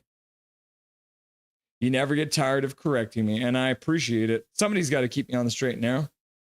There's not a lot of people in this chat that would do that. Bunch of hooligans in here. Andrew, let's go, Abby. Yep. Let's go, Abby. Let's go. Face off at center. Scrambled draw. Ends up back on the blue line in the Texas zone. They flip it in on Shelovs. He stops it there. He'll ring it around the boards. Canucks work it off the glass and out to center. Stars into the neutral zone. Flip it in. Shelovs can't stop it behind his net. Kudratsev plays it down for Waters. Water plays it to the corner. Wu flips it out to center. Puck is rolling. Not enough for icing. Nielsen on the forecheck. Can't get to the puck. McKenzie in. Shot. Long shot gets blocked. Mancini. Back to the blue line. Shot. Stopped by Shelovs, and he'll cover it up for a whistle. 7:38 left to go. Canucks are now up to 39 shots. Texas is on 30. Oh my gosh. Rome, I think Utah would love to get his hands on Marner, Florida Panthers. We want build the team up. Imagine if Marner does sign with Utah and they have him play with Keller and Getzel or Gunther. Yeah. That would be a killer line. Did you call me? I heard hooligans. Andrew, are you denying that you're a hooligan? Tell me that. Andrew, are you denying that you're a hooligan? I feel like me and you both have hooligan energy. 7:38 left to go in the second period. Face off to Shelov's right. Texas wins the draw. Shot to the front net. That gets tipped right in front, but it goes over the net. Wolanin in the corner. Works it up to the boards, but Texas stops it there. Shot to the front of the net. Ends up going off of a Texas player in front and wide. Waters steps up. Puts it outside of the Canucks blue line. Shot down low. Shelov stops behind his own net. Plays it to the corner on the far side. Mancini doesn't have the puck, though. Puck to the front. Texas can't get it, though, because good sticks by the Canucks players to prevent him from actually getting a shot off. Now Wolanin skates out of his own zone. Pass across instead. Baines with some speed through the middle. Passes across the blue line. He'll drive the net. Shot to the front of the net. Poirier makes the save and covers the rebound up at the last second. Baines is all over him. So Poirier did well to actually stop that. Now the 40th shot of the game for the Abbey Canucks. That'd be a nasty line. I just wonder if it would be a little bit too soft, though, too, right? That's a bold move, Cotton. Green Blob. Watch this snipe by Sasson. I hope. Recent recovered hooligan. Who am I kidding? I'm a full-on shit disturber. LMAO.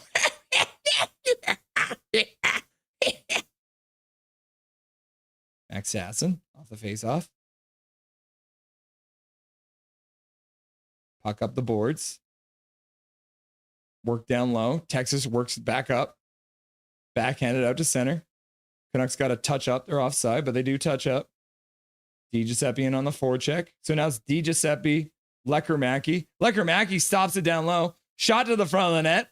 DiGiuseppe just misses the net. Oh, DiGiuseppe couldn't make the pass over for Lecker-Mackey. Cole Lind steals it. Lind and Cole Lind. Lecker-Mackey ends up coming up with a puck. Max Sasson skating down the middle. Through the middle. Goes into the corner. One hand on a stick, fighting in the corner. Texas skates it out. Go Canucks, go. Go Canucks, go. Go Canucks, go. GT Van City in the house. What's up, GT Van City? Welcome to Nothing is Perfect. We're here watching the Abby Canucks. I'm doing some play-by-play, trying to keep you guys up to date on what's going on. Mancini skates in, takes the puck, shot to the front of the net. Goes off of a glove of the Poirier, the goalie, and goes over the net. Peterson shot. He puts it off the... Man, did that go off the bar or that Shelovs make the save? That might have been another post there. Oh, and they work it out. Jujhar Khaira skates back in his own zone, realizes what he's doing, and skates out to center. Wolanin working it in. The Canucks will start to change. Go, Canucks, go. Go, Canucks, go. Go, Canucks, go. Woo, says GT Van City. Gary Wiseman, Cole Linden, Trevor's illegitimate child. Maybe if he makes the NHL, Trevor will accept him. Fair enough. Oh, Cole Linden. Shot down low. Goes off the goalie. He plays it to the middle. Nielsen gets tied up. Waters comes in. Skates in behind the net. Glover puts it back to the blue line. Wu in front. Shot. Oh, tipped just wide of the Texas net. Glover works it back to the blue line to Wu again. Wu plays it for Kudratsev. Kudratsev rings it in behind the net. Comes all the way into the other side onto the half boards. Wu throws a big hit. Keeps the puck down low. Then Nielsen in the corner trying to come up with it. Works it into the corner. Waters back to the blue line. Another shot to the front. Ooh, and through a crowd, Poirier makes a save. His 41st save of the game. Or, sorry, the 41st shot of the game. His 39th save. 4:06 left to go in the third period. Oh my gosh. Posts don't count. Yeah, they sure don't. Woo! Ric Flair. Woo, baby. Rome. Yeah, the line change. Gunther would be a beauty in a Canucks jersey. Yeah, the one that got away. Yeah. Not only do we not have Gunther, we also still have OEL for 2 more years at $4.7 million, but he won't actually be playing for us, which is brutal.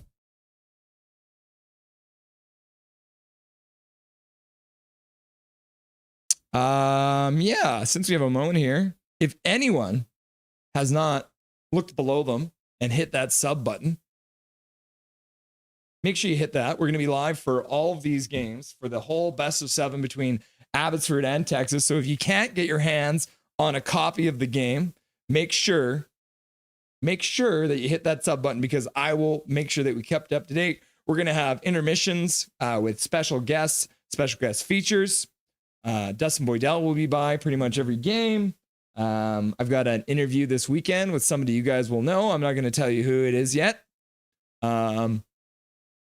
But let's say it rhymes with Blocked Dawn Buducks. Okay, it's Locked On Canucks. We're working to get the boys from Locked On Canucks on the show as well. So we're going to hopefully get them this weekend. And then Jay showing up.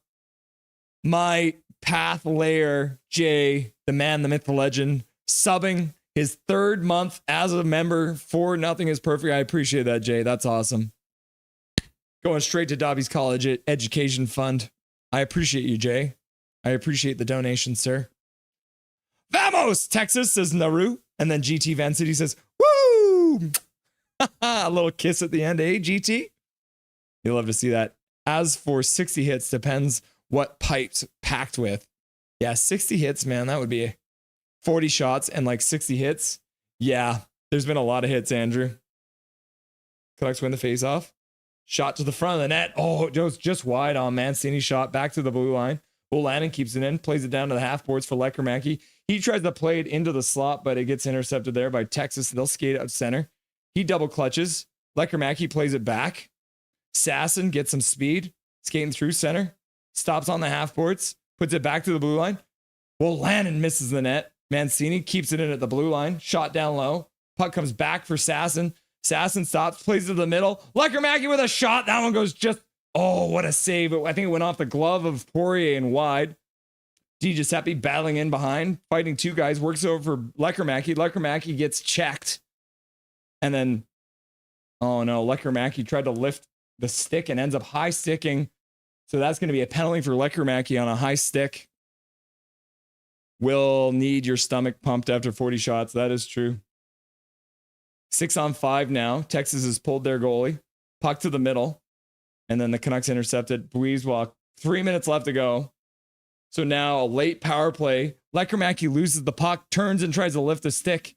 And then unfortunately, high sticks his man. So that'll be, we'll see. Is this going to be a 2 or a 4? We'll have to wait and see. Oh no, it's that ref, 42. Man, this guy's all over the place. Lekkerimäki going to the box.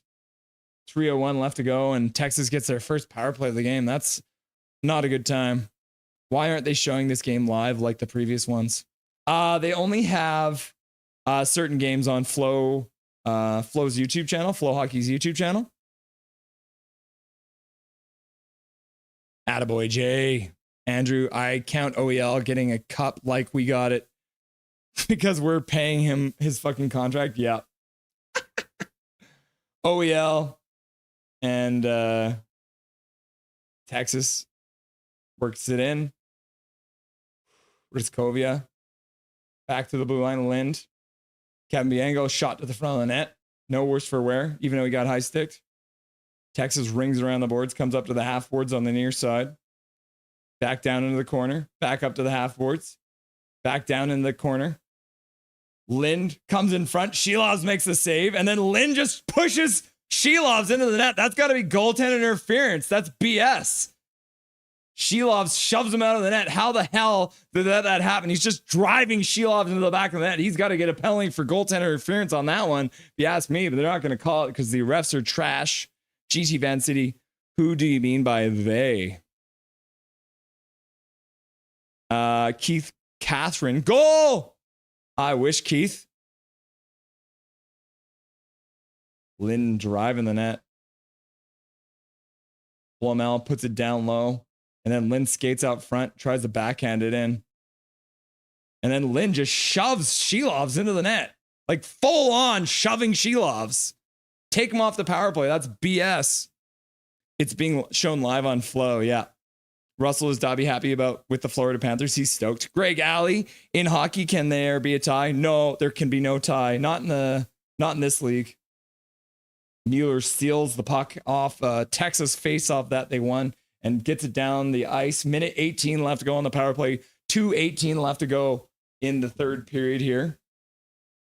GT City previous Abbey games was shown live on YouTube. Yeah, they showed the one game live on YouTube, but that's just so that they'll try and get you to sign up for Baines throwing a big hit, almost stole the puck right in the Texas zone.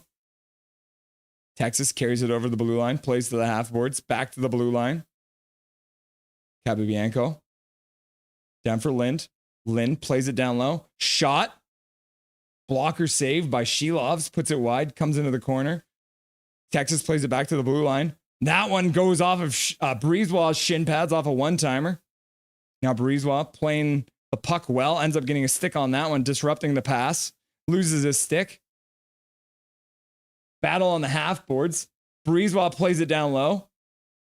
And the Canucks dump it all the way down the ice. Right on Poirier. And there's 15 seconds left to go on the power play and a minute, 15 seconds left to go in the third period. No, can't be a tie. Yeah, the line change gotcha. Stars dump it in, but they ended up putting it offside. It went into the bench. Greg Gully. So it's first to score in OT. Yeah, correct. They'll play sudden death overtime. So first one to score in overtime if they make it there. Yeah, pretty much. Time running. Yeah, Naru, you're right. 1:08 left to go. Oh, somebody just motorboated somebody in the crowd.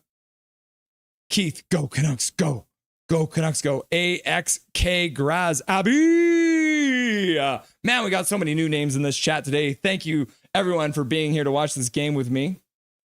4 seconds left to go on the power play. Puck gets dumped in. Mancini picks it up on the half boards. He'll play it behind his own net. And that's the end of the Waters. Dumps it all the way down the ice. On to the Poirier.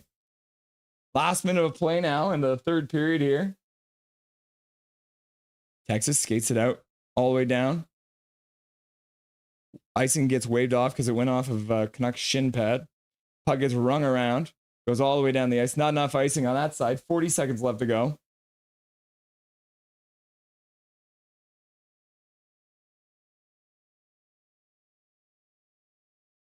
$29 seconds left to go.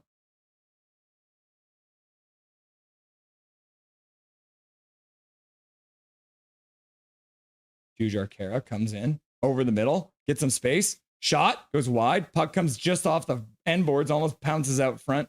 Back to the blue line. Breezewatt puts a shot towards the net. Stick save by Poirier. Kara trying to get the puck back. 5 seconds left to go. Becker with a shot. That one gets blocked, and then he gets nailed down by Blais. Absolutely obliterated. And that's the end of the third period. So we're into end of regulation, which means the first game of the Western Conference Finals is going to overtime, people. Can you believe it? Only Penn can help now. Greg Alley, I put 1,000 on the under 5.5.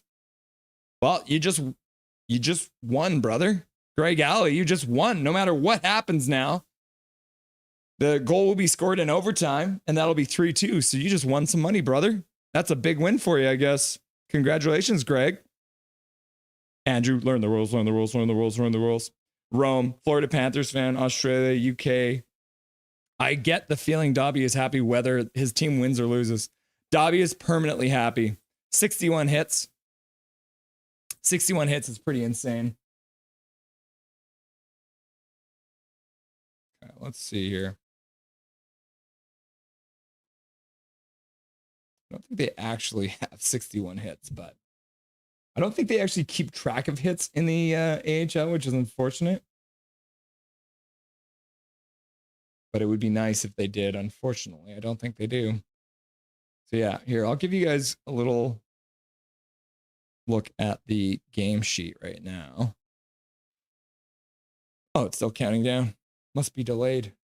This is weird. Period's over, but they're telling us that there's still time left. That's funny.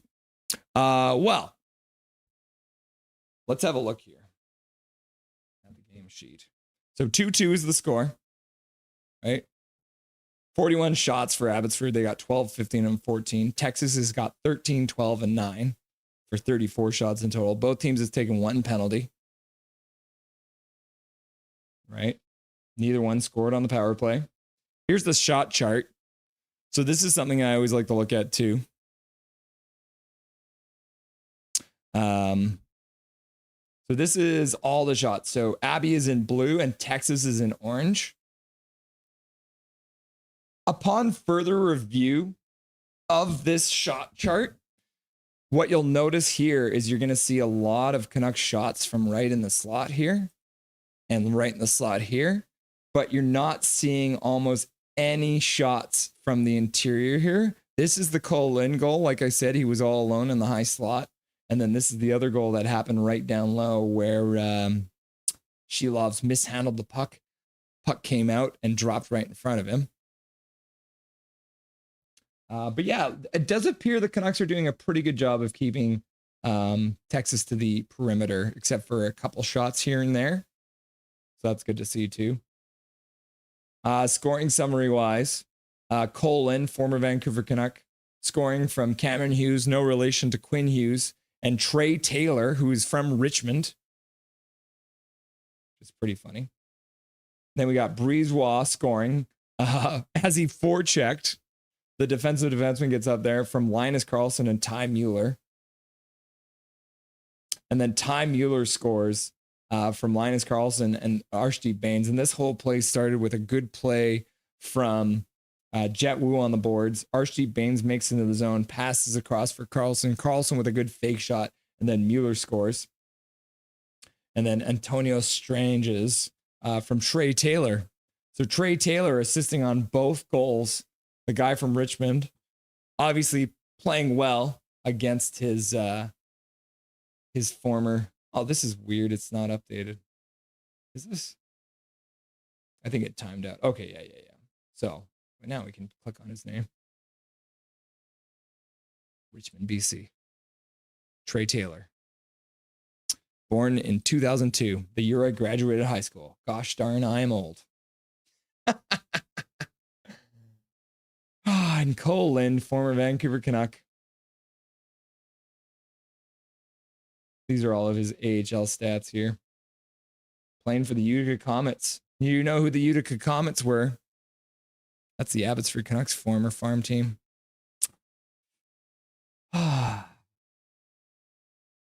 Overall, Jet Wu has 2 shots. Bains has 4 shots. Phil DiGiuseppe has 9 shots. Phil DiGiuseppe delivering the puck to the front of the net. Cole Lind's got 5 shots. But interesting to see, too, Cole Lind and Capobianco, both a -1. So they were on the ice for both goals against. So even though they can score goals, they don't apparently do very well at preventing goals. And then look at this, Poirier. Remy Poirier with 40 saves through 3 periods of play. The Canucks have 42 shots on net. Pretty wild. Attendance at the game tonight is 56-43, which isn't quite a shutout. Jordan Samuels Thomas. This is the referee I'm worried about. Number 42. Should we do you guys want to see the highlights? Do you guys want to see the highlights? Okay. Well, first thing I'm going to do, let's get back to the bar. Let's do another poll question.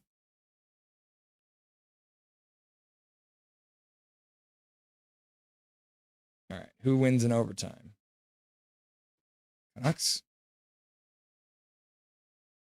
Stars?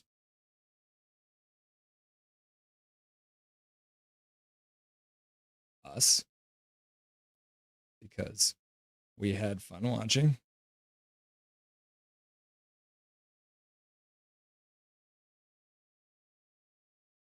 And then Finn. Because why not? We like Finn, right? Next goal wins! Mueller for the OT goal. So Keith thinks Mueller's going to score. That ain't no delivery. It's DiGiuseppe. Website, Neem. Naru's like, Nux, obviously.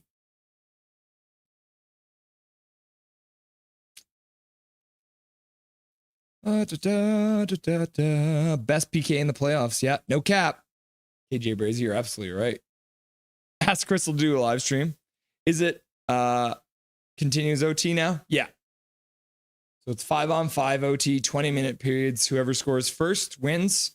If no one scores, they play another period, and they play until the game is over. So see what happens.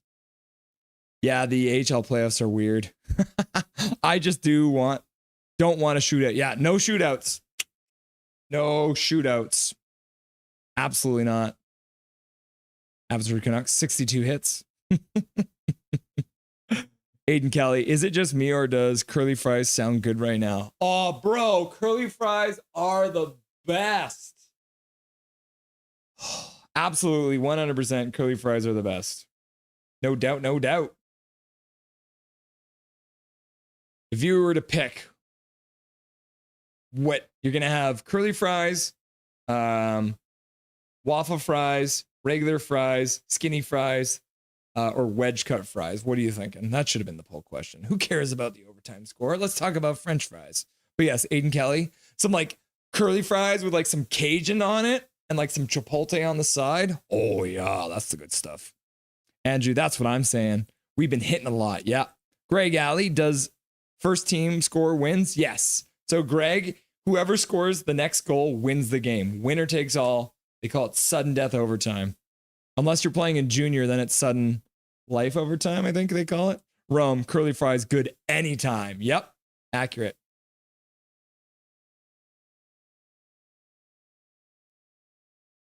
Oh, Clay Miller's like wedge for sure. Oh, yeah. Trying to remember where I used to buy my wedge fries from. There was a little corner store in Abbotsford that I used to get them from. I can't remember the name. Jay Bocott, dude must be too drunk to realize the motorboat on live TV. No, he did that on purpose. He saw he was on camera, and then as soon as he was on camera, he turned to his girlfriend with like, he knew exactly what he was doing. Abbies are way more high danger. Yeah. Undercovers 5.5. There you go. Greg Alley. Making some money tonight. Hashtag you love to see it. Go Abby Canucks. Rome, Greg Alley. Yes, under 5.5 is already cash no matter what happens in the rest of this game. Gary Wiseman, did you see DeBoer's comments on Ottinger after the game? No, I didn't. What did he say? Was Ottinger hurt or? Oh, here it is. I didn't blame it all on Jake, but the reality is if you go back to last year's playoffs, he lost 6 of 7 games to Edmonton, and we give up 2 goals on 2 shots in an elimination game. That's a pretty big sample size. That is shady. You don't see that very often nowadays. You don't see them casting shade on their goalies. No, I did. What did DeBoer say? Oh yeah, perfect. So Rome asked, so did I. And then Gary Wiseman, the funniest man in chat, delivered. Even if we don't get it tonight, I think in the long run, we're playing at better systems and we will win this series. Hell yeah. Andrew, we took Colorado and made them play our game, doing that again tonight. I'm gassy, says Florida. DeBoer has a history of throwing his goalies under the bus. Case in point, Fleury, when they were in Vegas. Oh, did he do that?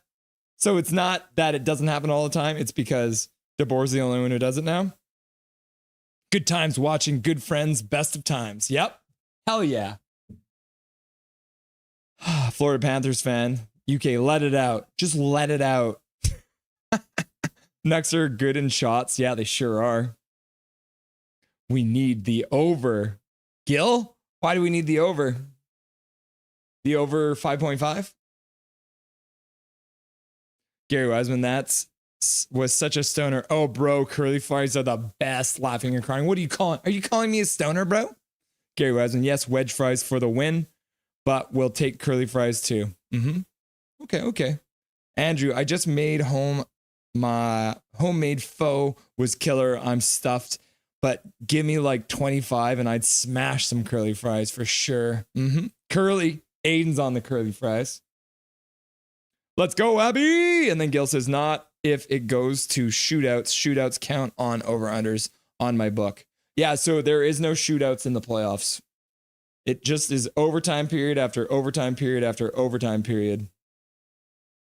Ottinger got thrown under the bus. Pokemon Master. What's up, Pokemon Master? Welcome to Nothing is Perfect. Who do you think is going to win in overtime? The Abby Canucks. Absolutely the Abby Canucks. They're motoring. And now they're boatering, just like the guy in the crowd, motorboating. Goal! Greeny Blob is just practicing. Goal! GT City, I hope we can win the cup with Manny Malhotra. Is a great coach. Hope he can be on the Canucks soon enough. Yeah, I agree. Ooh, curly fries from Pizza Pizza. That sounds good. All right. I'm going to play this little video of Dobby going on a walk, and I'm going to go, and I'll be right back, okay? Here, watch this video of Dobby on a walk. Oh, did it not work? Oh, here it is. You're such a weirdo, Dobby. Why are you eating the grass? Huh? Why are you eating the grass? Are you a cow? I thought you were a miniature Aussie. You wee little muffin. Yep, pee on that bush, eh?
Oh, okay. Looks like they're just coming back. Showing some highlights of the last period.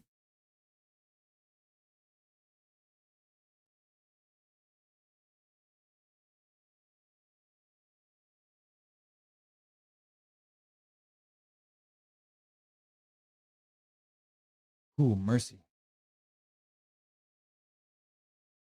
Yeah, back on the ice. She loves in the net.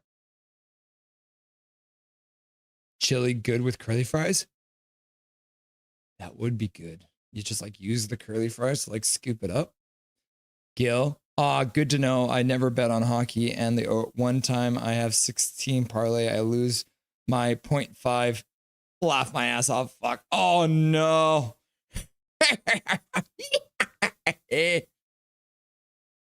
Tiger Ma, are these games being streamed? They are on Flow Hockey, but it is unfortunately a paid subscription. Greeblob, cow. No. Seen this video? No. Unless you pay. Chill. I bet $10 on Texas to score in the third period and 30 on the next, both not scored. That's unfortunate, Naru. Aiden Kelly, dude, I could literally go for curly fries and French dip sandwich right now. All right, guys. They're on the ice. They're all warmed up. They're ready to go. And we're heading into our first overtime period.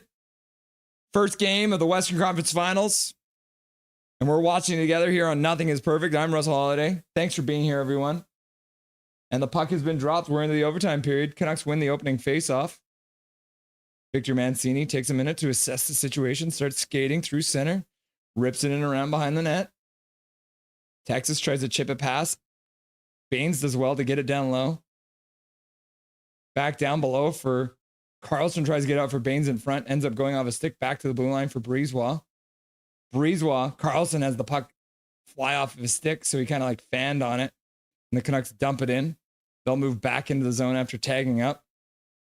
Texas works into their own corner on the far side and then puts it down the ice. Wu picks it up in his own zone. He'll flip it out to center. That gets intercepted by Texas there. They'll skate it in, puts it behind the net. Shelov stops it there. He'll ring it around the boards. Leckermack, he takes it, chips it off the boards, gets into the zone, does well to skate onto it. Pass in front. Di Giuseppe with a shot and a glove save by Poirier. Di Giuseppe with his 10th shot of the game. Can you believe that? Russ showing the world video of Dobby's ping. Save some dignity. You're just getting the full Dobby experience.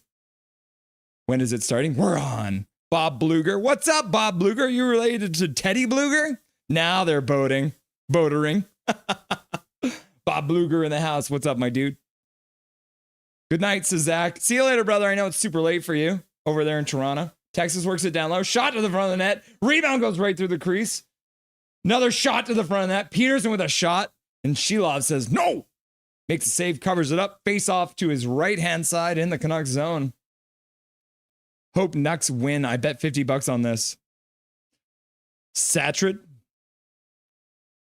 Lots of gamblers in the chat tonight. Major would be proud. Yeah. Totes McBoats. I love your profile picture too. Oh, Dumb and Dumber.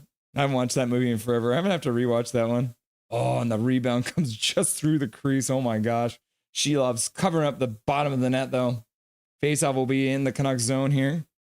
Andrew, a little off topic, but I'm excited and wanted to share. Applied for a mine job, being something I wanted to do for a long time and got moved into the next stage. Looks like I'm getting the job. Very cool. Congratulations, Andrew. That's awesome. What kind of mine is it? Is it a copper mine, coal mine? What are you doing? What kind of mine are you going to be working at? Mueller skates ahead and was going to be a Texas win on the faceoff draw, but Mueller jumped through. Canucks played into the corner. Baines works it, comes out front, loses the puck, lost it. Texas skates it out. Texas cuts into the middle. Shot. Shelovs makes a save. Couldn't keep it. And gets batted out, though. Luckily, the Canucks defenseman cleared the rebound out. Oh, and pass all the way up. Backdoor pass. Nielsen! Partial break. Comes in, goes in on the backhand. Can't keep it, though. Gets walked to the outside into the corner. He plays it over to the other far side corner. Waters is there. Captain of the Abbotsford Canucks plays it down low for Nielsen. Nielsen plays it back to the blue line, but gets by Jet Wu, comes all the way down in on Shelovs. Shelovs plays it to the side for Breezewa. Breezewa behind his net, plays it up the boards, out to center. Nielsen takes his time, flips it in, but he put a little bit too much mustard on that one. That one goes right over the boards and out of play. Thank you very much for everyone who's already hit that sub button tonight. We hit 950 tonight. That's awesome. We're trying to get this number up to 1,000, so I appreciate that. The bigger number, oh, and then, is it Hachiko? It was you, Hachiko, wasn't it? I'm going to unsubscribe now. Obligatory know your limit, play with it. Yeah. Greblob, a French dip to celebrate the win later. Hell yeah. Rome, ha ha! Let's go degenerate. Let's go degenerate gamblers. Bah! Getting. Shot to the front of the net. Shelovs with another save. Texas picks it up behind the Canucks net. They work it up to the half boards on the near side. Past the middle, that gets blocked. Lecker-Mackey almost had a little bit of a break, but gets intercepted there by Texas. Puck goes out of play at the Texas bench, I think. So we'll have to wait and see where the faceoff ends up. Attaboy, Andrew. Camp job. DiGiorno for the win.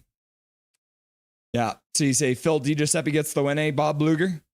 Yeah, and there it goes back up to 950. Could some kick me out of stream? Thank you. You want to get kicked out of the stream? We're not going to kick you out of the stream. Sasson wins the face-off so much that Breezewell loses it. Plays it to the middle for Sasson. Sasson to the middle for Lecker-Mackey. Puck gets by him. That's going to be icing. I can't believe they called that icing. That's insane.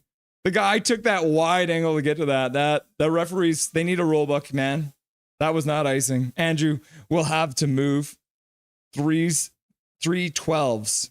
Ah, so 3-12s in a row. That's brutal. So is it 3 on, 4 off or something like that? Why do you want to be kicked out of the stream, bro? That's weird. But I want out of the Lower Mainland, and wife finally agreed. Fair enough, man. So where would you be moving to?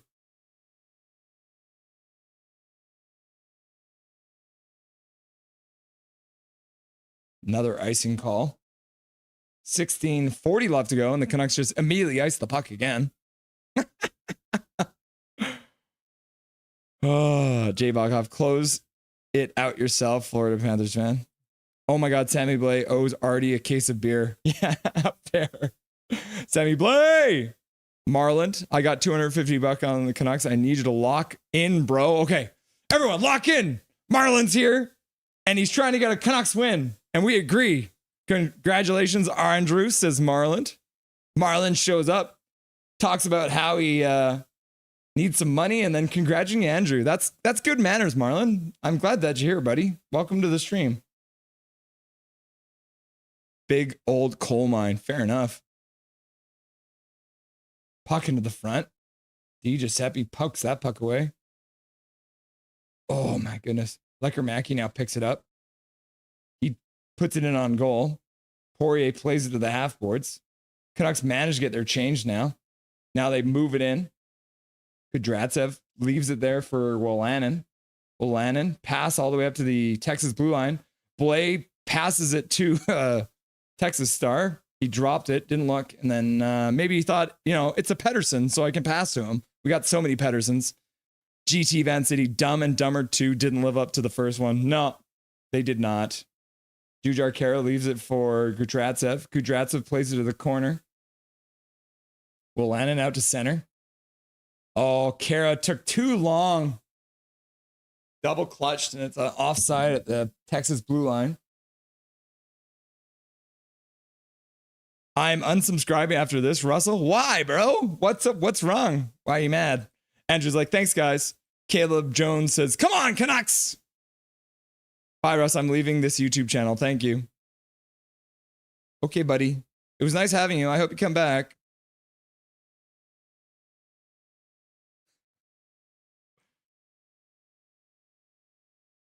There we go. That's what you wanted, right? There's your timeout. I mean, you wanted to be put in timeout, so I put you in timeout. Rome. You okay, bro? Michael Chow, long time no see, says Gary Wiseman. Yeah, Michael Chow already stopped a high shot. Yeah, he sure did. Mueller line up for the faceoff against Rixkovia. Rixkovia wins the faceoff back. But the Canucks jump again. Another chance where they lose the faceoff, but they jump through and get the puck.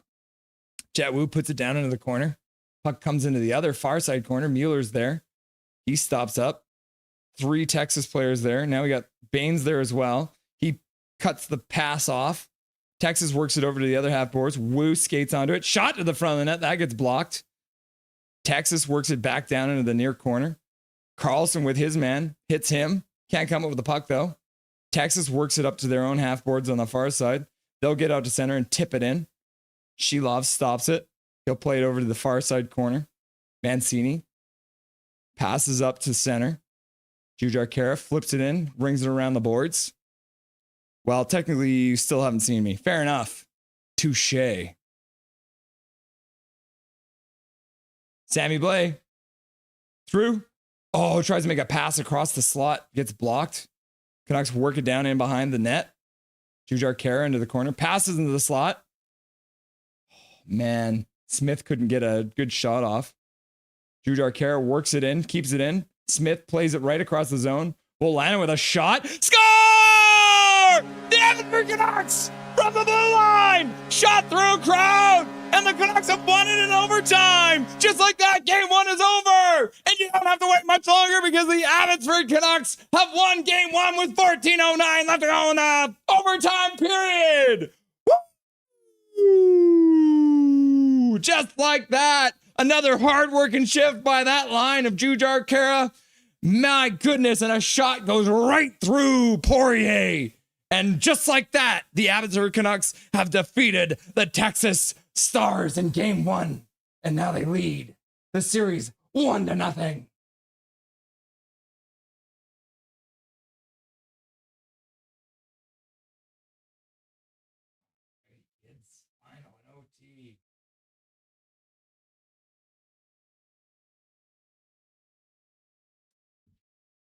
Yeah, Wolanin. Puck comes off the boards right to Wolanin, but the puck is just right on the ice and he just slaps it into the net. Hell yeah. Paragover Pro dropping 5 gifted memberships coming up there. Oh my gosh. Paragover Pro, Ryer, Dorota, FF397, Rome, and Kent McGuire all getting a gifted membership courtesy of Paragover Pro. Thank you very much, Dustin, for that. Go Canucks, go! Go Canucks, go! Go Canucks, go! This has to be a record. There are 80 people watching this stream for this channel. I mean, 3 12-hour shifts is no joke. That's 950 in mine. Very, very cool. Clay Miller, what do you think the Canucks do with the 15th pick overall? They're going to trade it. It's our time, baby. Woo! Marlon, I don't know who the players are. Can we just say the Stars versus Canucks? Yes, we can.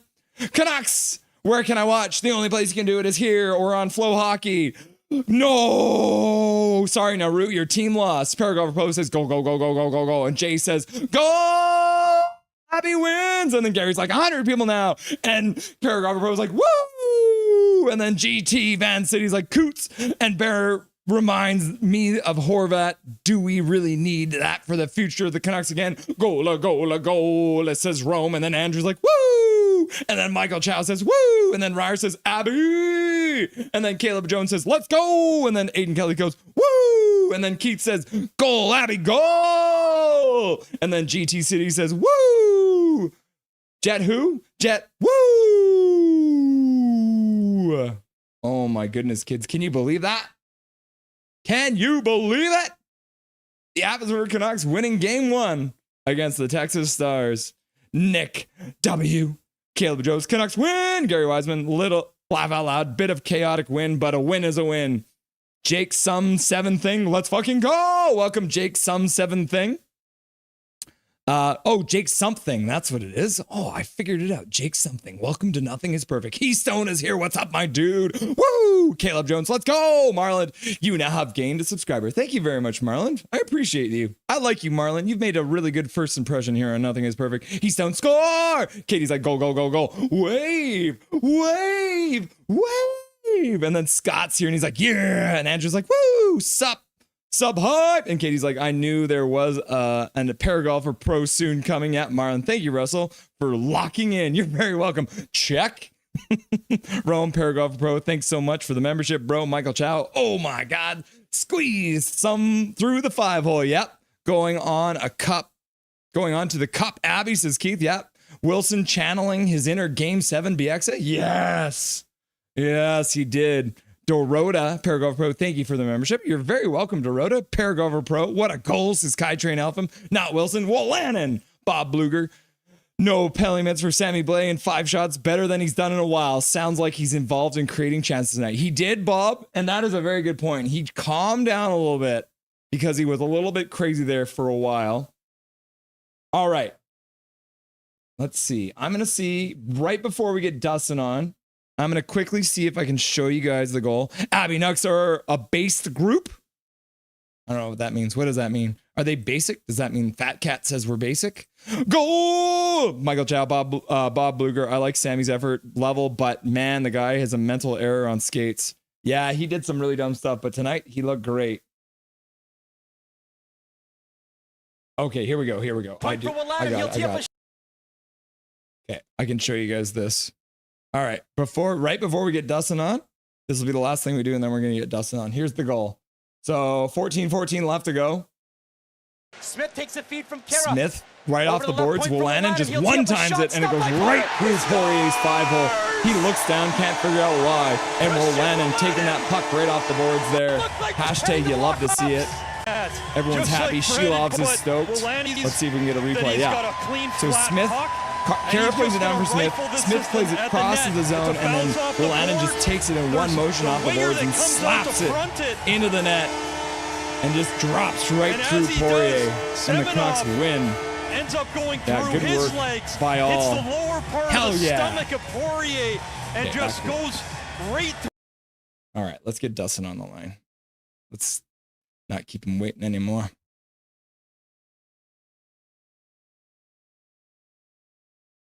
Alrighty, do this.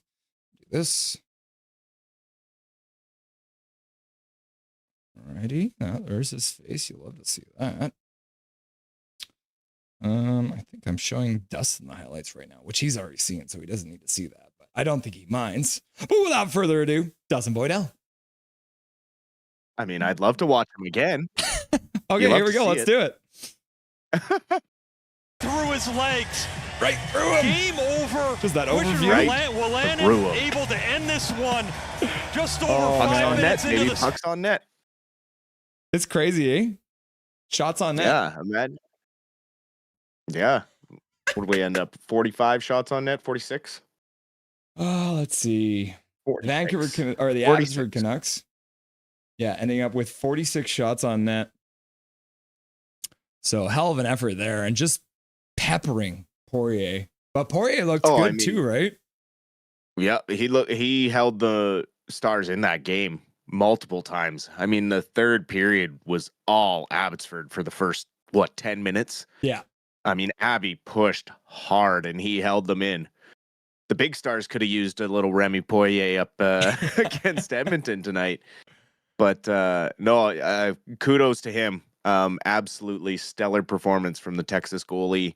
Abbotsford had multiple chances to end this game. And then, of course, it's just a knuckle puck from the bounce off the boards. Just get it on net and see what happens. It goes right through them, right? And you just never know. You never know. And that's why I get so frustrated when our big Canucks refuse to shoot the puck sometimes, because it's just all we were taught in minor hockey was pucks on net, because you never know what'll happen. You can't score if you don't shoot. You can't score if you don't hit the net. So, just really good stuff out of Abbotsford. A really complete, tight game played by all of them. Again, the penalty kill remains dominant in these playoffs. They are operating above 97% in the playoffs, which has got to be some sort of record for a team that's gone this far. For the amount of games they've played, it's absolutely unreal to have that sort of confidence in your penalty kill. that when Lekkerimäki takes an unfortunate high sticking late, you're not really that worried when the penalty kill has to go out there because they've just been unreal all playoffs. So a big kill late there in the third, get to overtime, and not really any dangerous chances out of Texas out of their 4 shots. They're just kind of perimeter stuff. Really looked like Abbotsford was going to take this game from the second the puck dropped in the third period. Well, and it was interesting because I mentioned a couple times during the whole game that the Canucks were really not doing well in the faceoff dot, but what they were doing well is after they lose the draw, then their forward would step through and end up getting the puck anyway. So even though the Texas player would have drawn the puck back, then Ty Mueller would jump through or Max Sasson jumps through. And so essentially it's like, okay, yeah, you guys can put the puck and then we'll just skate onto it and take it into your zone. Yeah, I mean, they're so well coached on face-off situations, which is not surprising considering what Manny Malhotra's claim to fame was late in his career, being one of the best, if not the best in history in the face-off dot in the NHL. I mean, he was pretty much a lock to win face-offs until he had the unfortunate eye injury. Yeah, absolutely. And I mean, that's the kind of thing you need is those attention to the details because that's what ends up winning the game. I was a little concerned because obviously you said Lekkerimäki ends up taking that penalty, high sticking call. And that occurred right after it was a really weak play by him, which you haven't seen a lot from him, but he got his stick lifted and that puck got taken away just like that. It was too soft of a play. Ends up taking high sticking. So luckily enough for him, they don't end up getting scored on because the penalty kill is so great. But probably the first time this playoffs where I've seen Lekkerimäki and I'm like, ooh, that was a bad one. Yeah, and to be honest, might see him taking a game off in game 2. Not his best effort out there tonight. He did have a couple of chances, but really falling behind as a rookie when it comes to the playoffs. Not so much a passenger, just not really finding that extra gear yet, which is fair. I mean, he's still super young. I'm not knocking the talent that this kid has, but these are big games, and you know, you find out whether you have it or you don't. And he's still learning that process, and you know, maybe he does find it if they let him have another game. It looked like he was starting to get there late in the Coachella series. And then the Colorado series with the physicality and stuff, he kind of had to shy away a bit because they were rough and pushing him around and slashing him and hacking him. I honestly wouldn't be surprised if he's still nursing a few things and is a bit day to day with some injuries because he took some healthy slashes in that Eagles series. So maybe he gets a maintenance day. And because I know Ratu is real close to coming back. He was skating he almost skated with the regulars today, but then got moved to the not playing side. But I know he's ready to get back in the lineup and wants to get back in the lineup. So that would be a huge offensive injection for these guys up the middle, and could potentially move maybe Sasson to the wing and give Lekkerimäki a night off. Think if they do take Lekkerimäki out right away, then maybe even a Klimovich could come in, or is that not a good trade? Against Texas, I don't mind Klimovich coming back in. His game obviously suits a little more against them than it did against the Eagles. Obviously, then you do a righty for a righty, so that's not too bad of a swap. But then it also depends on who would come out for Ratu because all of the centers are playing pretty damn good right now. So, you know, if he's getting healthy, then we'll have to see what Manny does. But I mean, when he wins, he pretty much goes back with the same lineup. Doesn't change much, and this team was pretty dominant tonight. From top to bottom, even though Lekkerimäki didn't have a great game and he took that late penalty, his line still generated a lot of chances.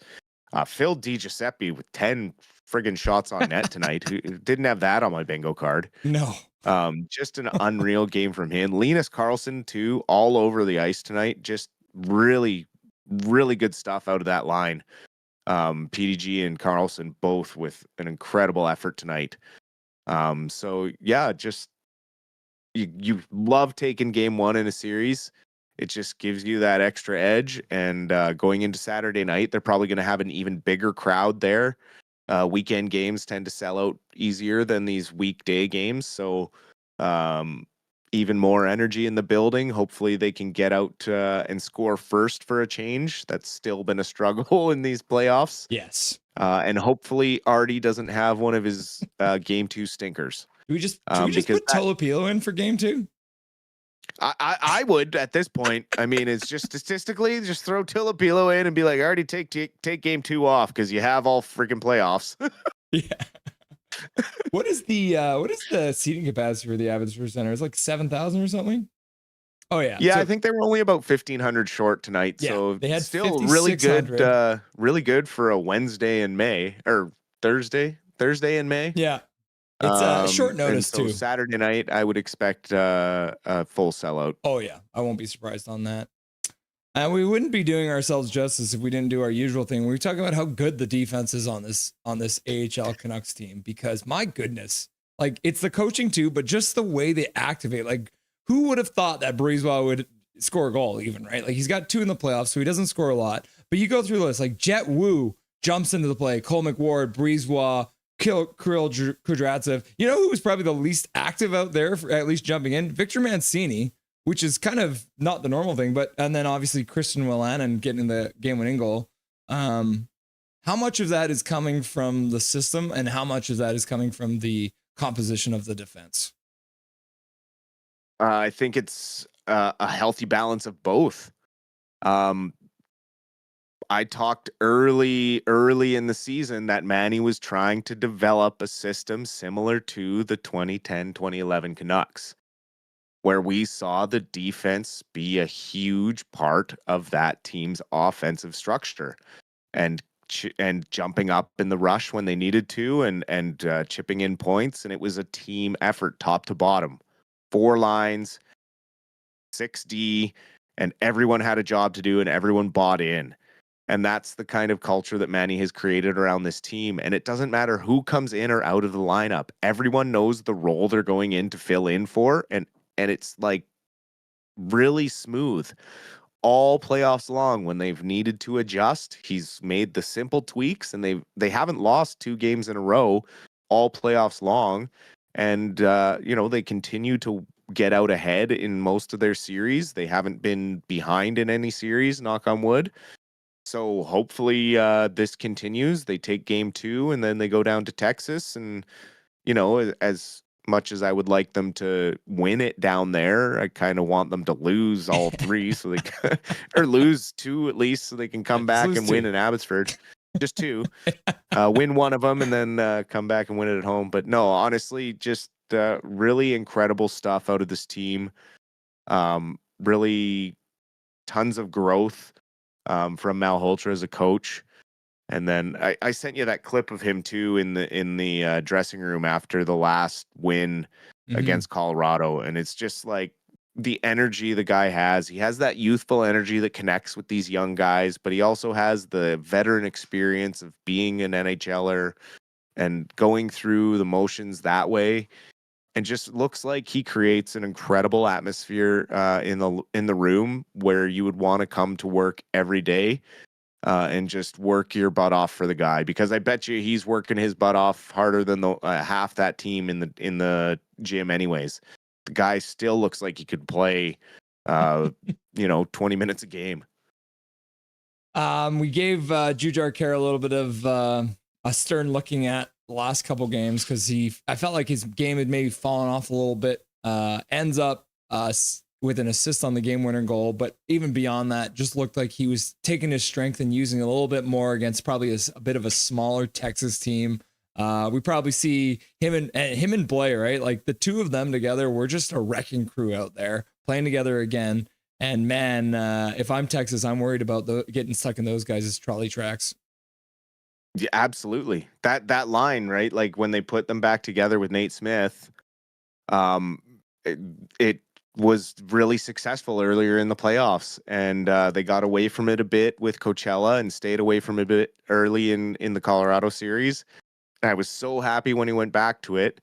because this is what you get from them. And when Blais stays focused and isn't getting, his emotions getting the better of him and letting guys get under his skin. I mean, there was some rats on that Colorado team that are longtime AHLers that know exactly how to get under your skin, and Tynan did that. Tynan was under Blais' skin that whole series, and eventually he just blew his top. So, I mean, it happens.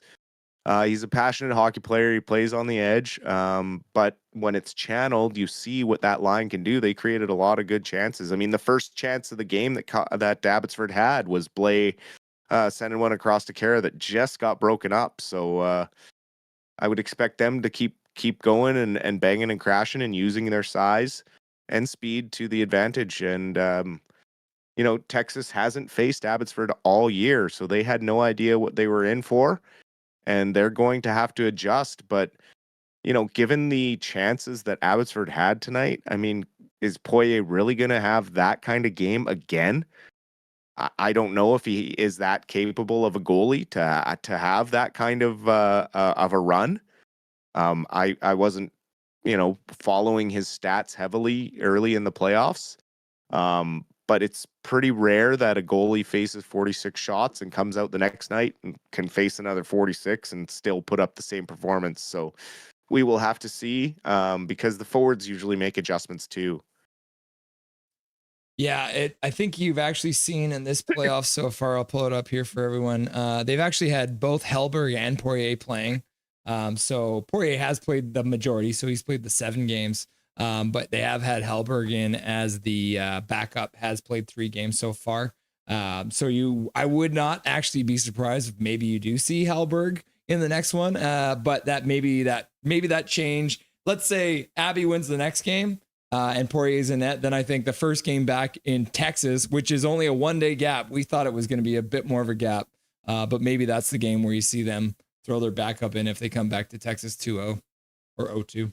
Yeah, possibly. We'll have to see what adjustments they make, and also they might get a couple of reinforcements down from Dallas as well, who were eliminated tonight from the NHL playoffs. Yeah. What do you know what the names were? I didn't hear what the names were for the 2 guys, but I can't remember. I'd have to go check. I remember hearing them, but I forgot to write them down, and I'm not that deep into the Dallas Stars to know their fringe prospects. Right. So we'll I'm sure we'll see them papered down here shortly. Yeah. And we'll be able to have that info next game for sure.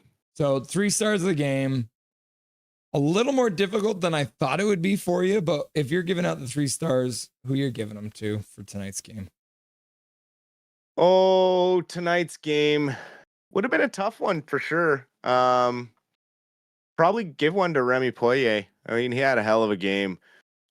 It's not just because of the volume of shots he faced, but the quality of shots that he faced tonight were quite stellar. So he had probably one of the better games of his career. I would bet he would agree, even though he took the loss. Mm-hmm.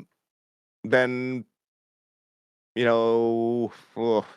probably give one to Christian Wolanin for the game-winning goal. Mm-hmm. And me personally, Ty Mueller, goal and assist, had a really good game out there. Mm-hmm. But I think they gave it to Carlson. Yeah. Which is fine too. Who 2 assists, and I mean he was all over the ice as well. So he had a heck of a game. Yeah. Always. And I mean, again, I feel like the Abbotsford play-by-play guy Brandon Assel usually does a pretty good job of picking these stars. So Poirier is the 3rd star. Christian Wolanin with a game winner with the 1 goal as the 2nd star, and then Linus Carlson coming in with the 2 assists, so he ends up with the 1st star. Yeah, and Shilovs too, with no slouch of a game, stopping 36 of 38 against. So I mean, 2 fantastic goaltending performances both ways. Hopefully Shilovs can keep that going, and Abby can come out flying and keep this energy, know that they kind of have the physical edge and can shut down that top line and just clean this up in 4 games and wait. Well, it looks like Charlotte might have Laval's number. They have won game 1 and game 2, 5-1 and 5-2. So that series might not last very long. So I watched the highlights for game. I can't believe they played. I think they played back-to-back nights too, which is also crazy. Yeah. And yeah, I watched the highlights for the first one. I haven't seen the second highlights, but man, like Charlottetown was all over them. Like I don't think Laval has a chance in the world. And they lost both the first games at home, right? So yeah. Whoops. Next game is on Saturday night. It's going to be a 7:00 start for Abby. Are you going to be around for that one, brother? I will be here. Nice. Yeah. The fans are always upset when you're not here. And I'm like, listen, he's not getting paid for this. He's doing that to the kindness of his damn heart.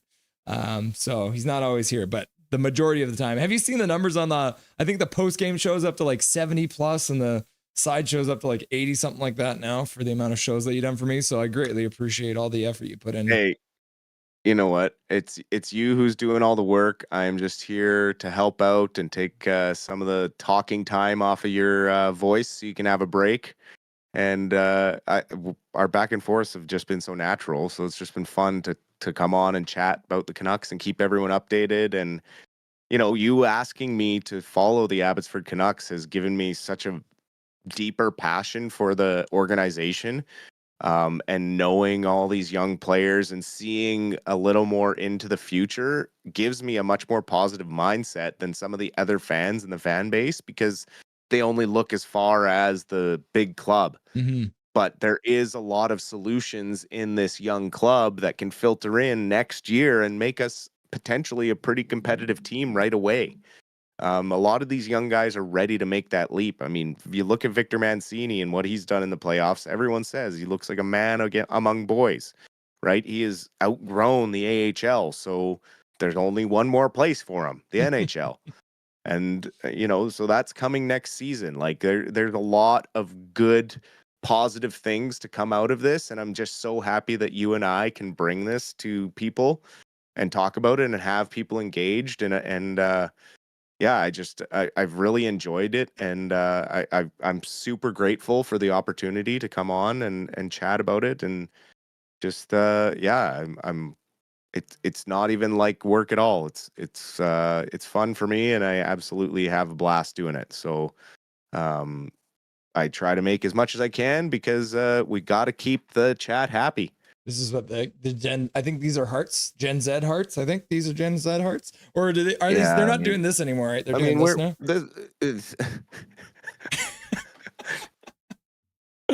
Either way, heart Dusty. Thank you very much for being here tonight, brother. It's a late one, so go spend some time with Katie and tell her I say hi, and we'll see you on Saturday, brother. Absolutely. And thanks again for having me, and chat. Thanks for hanging out. Look at that subscriber count. We're getting close to 1,000, and that's going to be pretty dang exciting. A poll question right now has 90 votes on it. So and I think they said we were up like 100 people watching at one point. That's crazy. Yeah, no, it's awesome. Awesome, Dustin. Keep up the hard work. You deserve it. Wouldn't be able to do without you, buddy. Have a good night. You too. Talk to you soon. Dustin Boydell, the Silver Fox, stopping by as always. You love to see it. You love to see him. What a crazy night, kids. That was lots of fun. What a crazy night. Glad to see all the new faces in here tonight too. Like we said, I will be live. I just ended the poll question there. Who wins in overtime? 84% of you coming in and saying it's going to be the Canucks. 7% of you saying it's the Stars. 7% of you saying it's going to be us because we had fun watching. And nobody thought Finn was going to win that game. As we mentioned too, the next Abbey Canucks game coming up on Saturday, May the 31st, 7 o'clock start. So we'll be live at 6:40 that day. Should be a lot of fun. Another game against the Texas Stars. Look at this. They haven't even added the Texas Stars symbol into that. That's so weird. If I reload this, does it pop up? No, they just don't have the Texas Stars logo. Look at this. They have got the Eagles one last time. But then if you look at the schedule for them, there's no Texas Stars. That's funny. Oh, yes. What a fun time. Andrew, I think Manny is coach after next year. Could be. Yeah, I put my prediction at Foote being the coach for a year and a half. Yeah, sounded like me. Just had a brain cramp after the first round. Yeah, heart attack, but Chips recovered. Andrew, already firing Foote, sorry. Bunch of jerks. That was the most depressing playoff I saw from the Canes. Bro, I'm so sorry. But you guys did get the one win, right? Bunch of jerks. Was the one win enough though? Like you did break the you broke the curse at least. So then next year you guys should be chilling, right? You'll sign Marner in the offseason for free. Andrew Foote has a 3-year contract. So if Manny is coach next year, Foote done royally screwed up. Yeah. Wooly. Yeah, laugh out loud. Yeah. Patrick Mulvey, new sub for you. I just came here to follow up on with my bet. Go Canucks. I'm glad to hear that. Thank you very much, Patrick. I appreciate you. We'll be live for all the Abby Canucks games. So stop by anytime you need to chat. Let's fucking go. Very unwell today, guys. I'm sorry to hear that, buddy. Doug's World. And Doug's World is just like, Hindu? Question mark? What's that comment about? GT Van City, my first time here as well, subbed as well. And I'll become a member soon as well. Thank you for the content again. You're very welcome, GT. It was good having you. You got a good energy about you. I like it. Bunch of jerks. I kind of expected more from the Canes. What do you think they need to do in the over the season to get over the hump next season? Hump Buster 3000? What? Abbotsford Canucks won. So happy, Russell. What a clapper. Yep. Something, meat, nothing, nothing, something. I'm something from nothing. That's a Foo Fighters song. Get this racist jerk out of here. Is he being racist? Speaking of clappers, whatever happened to that guy? Clappers? The clapper guy? Yeah, I know, right? I think they're trying to find him to replace Swaggy P. Was fully expecting Blay to lead the game in penalty minutes. Yeah, he didn't. Hi, Dusty. Someone in chat. Better not be me. Not again. The Canucks broadcast is a little more pro with Landon Ferraro helping him out. Asshole. So it's not just a one-man show. Yeah. Very much hard to do a game all by yourself, doing play-by-play and color. KJ Brazy, 100 mods, every single one of them. It's slacking. I don't know if we had any mods left in the... I think all of them went to bed. Florida Panthers fan, hey bro, enjoy your time here and just try not to take things too seriously. We're just here to have some fun and cheer on the Canucks. Not unless you're Doug's World. KJ, laughing and crying. Fat Cat, Nucks are based. Baines is my boy. Woo, Fat Cat. Now I know what base means. Based is good. See, I gotta learn things. I'm an old man, so your young people slang. You gotta explain it to me. Hits.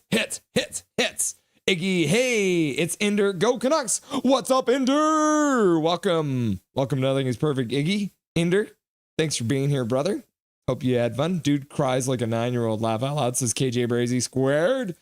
Andrew Manny's like in what, 60% all time in the dot? Yeah, I wouldn't be surprised. Mancini's ready for the show. Hell yeah. He would be a lot higher if he didn't get that eye injury. Interesting. I didn't know he got an eye injury. Maybe him and Manny Malhotra have really bonded over that. Because, I mean, that's a serious thing to go through. So if Manny gave Mancini any advice afterwards, thank you, bro. Really made my day. It was entertaining watching with you. Thank you very much, Naru. It's nice to meet you, brother. We'll catch you on Saturday for the next game. Fat Cat. Archie Baines is player, boys. He's gonna go hard game 2. Hell yeah, Fat Cat. Jay says, Mike, aunt had a fat cat, sadly died at only 12 years old. And Fat Cat's like, rip. That is a rip. Keith, been watching the Canucks since 1974. Watched the 1982 Cup, 1994 Cup, and 2011 Cup. Wait for the next one. Keith, if you were to rank those 3 Cup runs in order of disappointment, how would you rank them? From most disappointing to least disappointing. Keith, hopefully soon. Yeah. Soft Swedes, says KJ Brazy. I saw only 12 because she also had a cat that lived to 29? 29? How's that even possible? You bet, says Keith. Yeah, you bet. We hope we win soon. Laugh out loud. What? Yeah, 29. Andrew, seems to be a Canucks problem. Yeah. W Canucks, let's go, says KJ Brazy. 1 hour and 40 minutes. It'll be Friday. Yeah, isn't that crazy? We went late night. Yo, Nucks are going hard this time. They got the Calder this year, 100%. They are insane, Andrew. I agree. Both, not just solid systems, but good team chemistry and good players. Yeah, it's a whole menagerie of good stuff happening. 2011 special teams were insane as well. Yeah, number 1 on the power play, number 1 on the penalty kill, most goals for, like second least goals against or something. 46 shots is hella good. Yep. Andrew, I agree, Dusty. I've been following Abby for about 3 years now, and it's made me fall more in love with the entire Canucks organization. It's your world, Dusty. We're just living in it. Charlotte, North Carolina, not Charlottetown, PEI. But you can understand why I would mix that up, right? KJ Brazy, just the right amount of scruff. Yeah. Hi, Russell, says Katie. Hi, Katie. Ha ha ha. Laugh my ass off. Fuck Texas. Texas fuckers. Tuck fuckers. Tuck Texas. There we go. I got it. If Manny coach is coach next year, that would be 5 coaches in 5 years. Wouldn't that be crazy? Stream peaked at 110 viewers towards the end of OT. That very well is probably the biggest stream that we've ever heard outside of when I was pirating the preseason when we had like 1,000. But that's probably the biggest stream we've had so far. So very cool. Thank you very much for everyone being here. Jay, speaking of former Canucks, Will Lockwood, Aiden McDonough, and Zach Dalpe play for the Charlotte Checkers. Yeah, I did see that. Jay. So if they do make it to the Calder Cup finals, they're going to face more former Canucks. Ridiculous. If only there was a team called the Chess. Yeah. And now the Chess playing the Checkers. KJ Brazy, laugh out loud. Laugh out loud. Okay. Mercy me. It is now 10:41. We've been live for over 4 hours. It's been a lot of fun. Before we go, I'm going to quickly review the donations for the stream. Let's quickly do that.